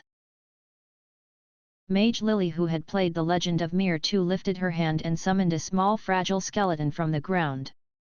Hey! He! She released this skeleton into the big army of skeletons. What's this? Where the heck did this elf come from? The people who were watching the war were all ultimate figures from different clans and had naturally seen all kinds of ghosts, demons, and weird creatures. However, none of them had seen anyone who could instantly transform the enemies into their minions. How come this dark-skinned elf is so powerful? Saint Dolan stared at the elf queen intently and asked, "Your Majesty Kelebel, don't you think you should explain it to us?" Elf Queen Kelebel's gaze was as cold as moonlight. "Mr. Dolan, if I have to explain every time when a creature resembling an elf appears," she pointed at Uther in the spiritual spell projection and said, "perhaps you must explain where this Uther who uses light spells comes from." Saint Dolan was speechless. "Enough." At this moment, Queen Isabella said, "This Uther and the holy light that he uses has nothing to do with us." The problem was. She looked at the sun in the sky and wondered, doesn't the light that the god of radiant light uses come from the suns as the legend claim? Then, where does this holy light come from? She looked up at the two suns in the sky, but the two suns emitted the same kind of sunlight. Is there another kind of light? Meanwhile, others remained frowning, including people like World Mage Hematon, who didn't belong to any force, whether it was other human nations, or the Dwarf clan and Elf clan. At this moment, they saw the Shadow Legion's most powerful figures, including the ultimate Death Lord Druz. Aside from the Death Lord, the other leaders in the Legion hadn't shown much of their powers as well. Master of Energy Neth had just shown a small part of its power and brought great troubles to the Alliance army. They wondered what trump cards the Shadow Legion hadn't shown yet. Under their grim gazes, the Alliance and Horde players had gathered together. And with the human Alliance army, they tore open the Shadow Legion's formation fearlessly and valiantly. But still, the commanders of the Shadow Legion sat calmly in the sky. They looked surprised but not ruffled. Then, the mage beside Driz chanted in a low voice, and the horrifying seeds of nightmare were activated again. An invisible fear began to spread again on the battleground. At the nation's summit, some people including elves and dwarves looked grimmer. Regardless if Saint Dolan's order of retreat was right or wrong, they knew that not everyone could force them to retreat. From this perspective, it proved the great power of the Shadow Legion. After all, they didn't possess godly spells and godly miracles. The elf god hadn't realized any godly miracles for a long time, and the elves hadn't sensed that existence for a long while. The situation was the same with the dwarf clan. Without any possibility to use true godly spells, the alliance of elves, dwarves, and orcs would be at their wits' end in such a situation. I already tried to dissuade you. Saint Dolan obviously had also noticed that this spell was the trigger for the Alliance army's previous turn for worse. The godly spells of this big scale require godly power from the god of radiant light to activate. I can't activate the spell a second time today. At this moment, the viewers were very uneasy. In fact, they had never been so uneasy before. They had the urge to go to the battleground themselves even though they knew that their participation wouldn't change anything. However, at this moment they saw the orcs, elves, and human alliance army passing straight through the zone filled with that horrifying power. As if they had lost their sense of fear, they continued to hack and slash down soldiers of the Shadow Legion. Except for some disturbances among soldiers of the Alliance army who were at the back, the players of Origin's Internet Club who charged in the front didn't show any reaction to the spell. How can it be? Saint Dolan stared at the scene with widened eyes. Ineffective. The spell that the Shadow Legion especially concocted for them was ineffective. At this moment, Master of Energy Neth cast a more horrifying war magic spell. In the dark sky, countless thunderbolts zigzagged and then turned into a huge sun-like lightning ball under the thunderclouds. Boom! Boom! Countless lightning beams in twisted snake-like forms swept across the ground. In the horrifying lightning storm, even thick-skinned and shielded warriors were knocked flying by these horrifying lightning snakes. The smell of burned flesh filled the battleground. At this moment, Uther had rushed to Master of Energy Neth. While raising his battle hammer high, he yelled, "Peace is our loftiest ideal. But to realize it, everyone must fight for it." A melodious holy song seemed to come from the sky, an angelic holy light floated down and spread out giant wings of light. The holy light fell like a shower of radiant golden lights. Countless warriors who had been severely wounded in the battle were recovering at a horrifyingly fast speed instead of a visible speed. Lightning bolts had burned their bodies into charcoal, but in the next moment, they recovered their full health. The destruction speed of the lightning bolts was not as fast as their recovery speed. Divine Hymn. Glory belongs to the Alliance. Riding on griffins, a group of knights and warriors raised their huge swords and followed Uther closely, killing their way to the middle of the sky. Master of Energy Neth blocked them like a natural barrier. The fierce battle on the ground was still going on, but this most elite group consisted of the dwarves and human warriors who rode all kinds of flying mounts charged at the front line with their shields. Raff! Dwarf Elder Sock shouted. The dwarf who had been wiped out many times in Mr. Fang's raiding party charged at the horrifying master whose power far surpassed that of humans. He risked the honor of a main tank. In the next moment, Dwarf Raff and the other dwarf warrior held up their huge shields and slashed their double-bladed axes at Neth's middle section with vicious forces. However, before the blades touched Neth's body, a horrifying energy current swept out like a storm. The huge and violent presence sent the surrounding warriors flying when they were barely able to scramble and block it. Faint magic shield lights lit up on the huge shields, and the tremendous energy was weakened greatly when it passed the huge shields. The ranged teammates behind them were not affected at all. Meanwhile, several pure holy light beams fell on the dying defense warriors who then recovered quickly and charged again. Then, another light shield fell on their heads and spread all over their bodies. The priest's spell, Holy World, Shield, gave them more powerful protection. Meanwhile, crisp gunfire came. Elder Sock lifted his magic firearm and fired. The bullet that was engulfed in magic lights instantly exploded on Neth. A faint light barrier protected it from all the damages that might have been inflicted by the explosion. When it was about to fight back with a sneer, ice pellets, blazing flames, lightning flashes, arrows, and all kinds of magic lights crashed toward it in waves. Now, it wanted to retreat but saw the warriors with huge shields standing on its routes of exit. Master of Energy Neth could feel that regardless of which direction he took, he would receive the most efficient blockage and stormy attacks. In the previous raids and instances, the players had to deal with enemies with great strength and high levels of intelligence, such as the Lich Lord Kel'Thuzad and the old god Sethun. Although the dwarves had just reached the second stage of the raid against Sethun and hadn't cleared all stages yet, they still had to be perfect in every detail from equipment, abilities, and even positions. Otherwise, the players would be wiped out for a whole year in the first stage when they encountered the death ray which would kill them with one touch. They had been reckless warriors who could only tank damage with shields when they first did the raid in Scarlet Monastery led by Mr. Fang. But now, they had become the top-level master players who were perfect with every detail. At this moment, even Master of Energy Neth was struck by the illusion that it was facing not a few warriors but a wall or a cell with 4 iron walls. You are seeking die.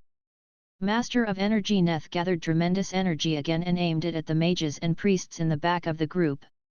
This energy was too huge for mortals to block and might turn anyone it touched into ash. Yes, as the most powerful spellcaster among the saint-level masters, Master of Energy Neth could turn an area 1,000 km away into a scorched land without moving its feet. Its spell abilities were obviously greater than those of Demon Spirit Sal. When it cast the spell, the violent energy between the sky and the land not only gathered above the heads of mages and priests, but it transformed into a destructive hurricane of energy around it. No spells, including counterspells, could break this protective shield formed by the horrifyingly huge energy and hurt Neth unleash. Unleash the full force. At this moment, the commander was the first elder of the elf clan. As a saint-level master, his strength wasn't as strong as his opponent, but his judgment was much more acute than the average saint-level masters. Of course, the level 8 and level 9 existences had a greater execution ability than average people. Countless lights of black, white, red, and blue crashed down like a meteor shower. With about 100 mages above level 8 casting spells, the horrifying magic lights could almost wipe out anything before them. Besides, First Elder Hyru, a saint-level master, joined the attack as well. Neth's casting speed was very fast, but the elf clan's first elder and all the mages' spells were instantly cast, and they were even faster. The condensed protective shield was broken in a short time, and then Shield Bash, Counter Spell, Shadow's Fury, Hammer of Justice. Neth's face paled a little, and the horrifying force in the sky began to scatter after losing the energy source. The spell casting failed. Then, countless spells poured toward it wildly. After releasing the last divine hymn, Uther scattered like dissipating golden lights. Obviously, the character whom Mr. Fang materialized with the help of the carrier rock had reached the time limit. If Uther were still here, Neth would be very cautious. But now, the mages in the back can heal injuries and cast all kinds of spells without worrying about being attacked.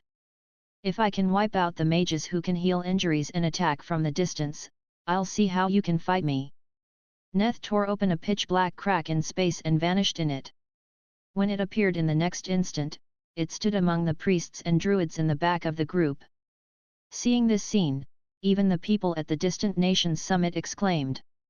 Like a tiger in a herd of sheep, it created lightning bolts and flames from its hands and reached for a young mage with its claws. Seeing this frightening scene, almost everyone's hearts were in their throats. The audience had seen how it tore open space with its claws, so they knew what damages its claws could inflict if the strike hit. Swoosh! A white light flashed. Blink! As if he had practiced it countless times, Mage Merlin appeared dozens of meters away in the blink of an eye. Meanwhile, he pointed his staff lightly and shot a huge fireball at Neth as if it was a cannonball. Even though Neth didn't understand how Merlin had dodged its attack, its claw reached for Priest Dicas who stood nearby without a pause. Its real target was Dicas. But two light beams fell on Dicas almost simultaneously. Hand of Protection. Holy Word, Shield. Crack. Immediately, a shocking pitch-black crack appeared in the place that its hand touched. But in the next instant, it was horrified to find that its claws didn't break the thin shield. The Hand of Protection was immune to all physical damage and thus couldn't be broken by any physical attacks from Saint-level masters. This attack could scare any average Saint-level masters, but these people calmly handled it as if it was nothing unusual. At this moment, the audience at the Nations Summit and the Death Lord sitting in the high sky began to realize that these level 8 and level 9 figures, who were like cannon fodder in the eyes of the Saint-level masters, were not here under reckless impulse. Instead, they came here to butcher the Saint-level master.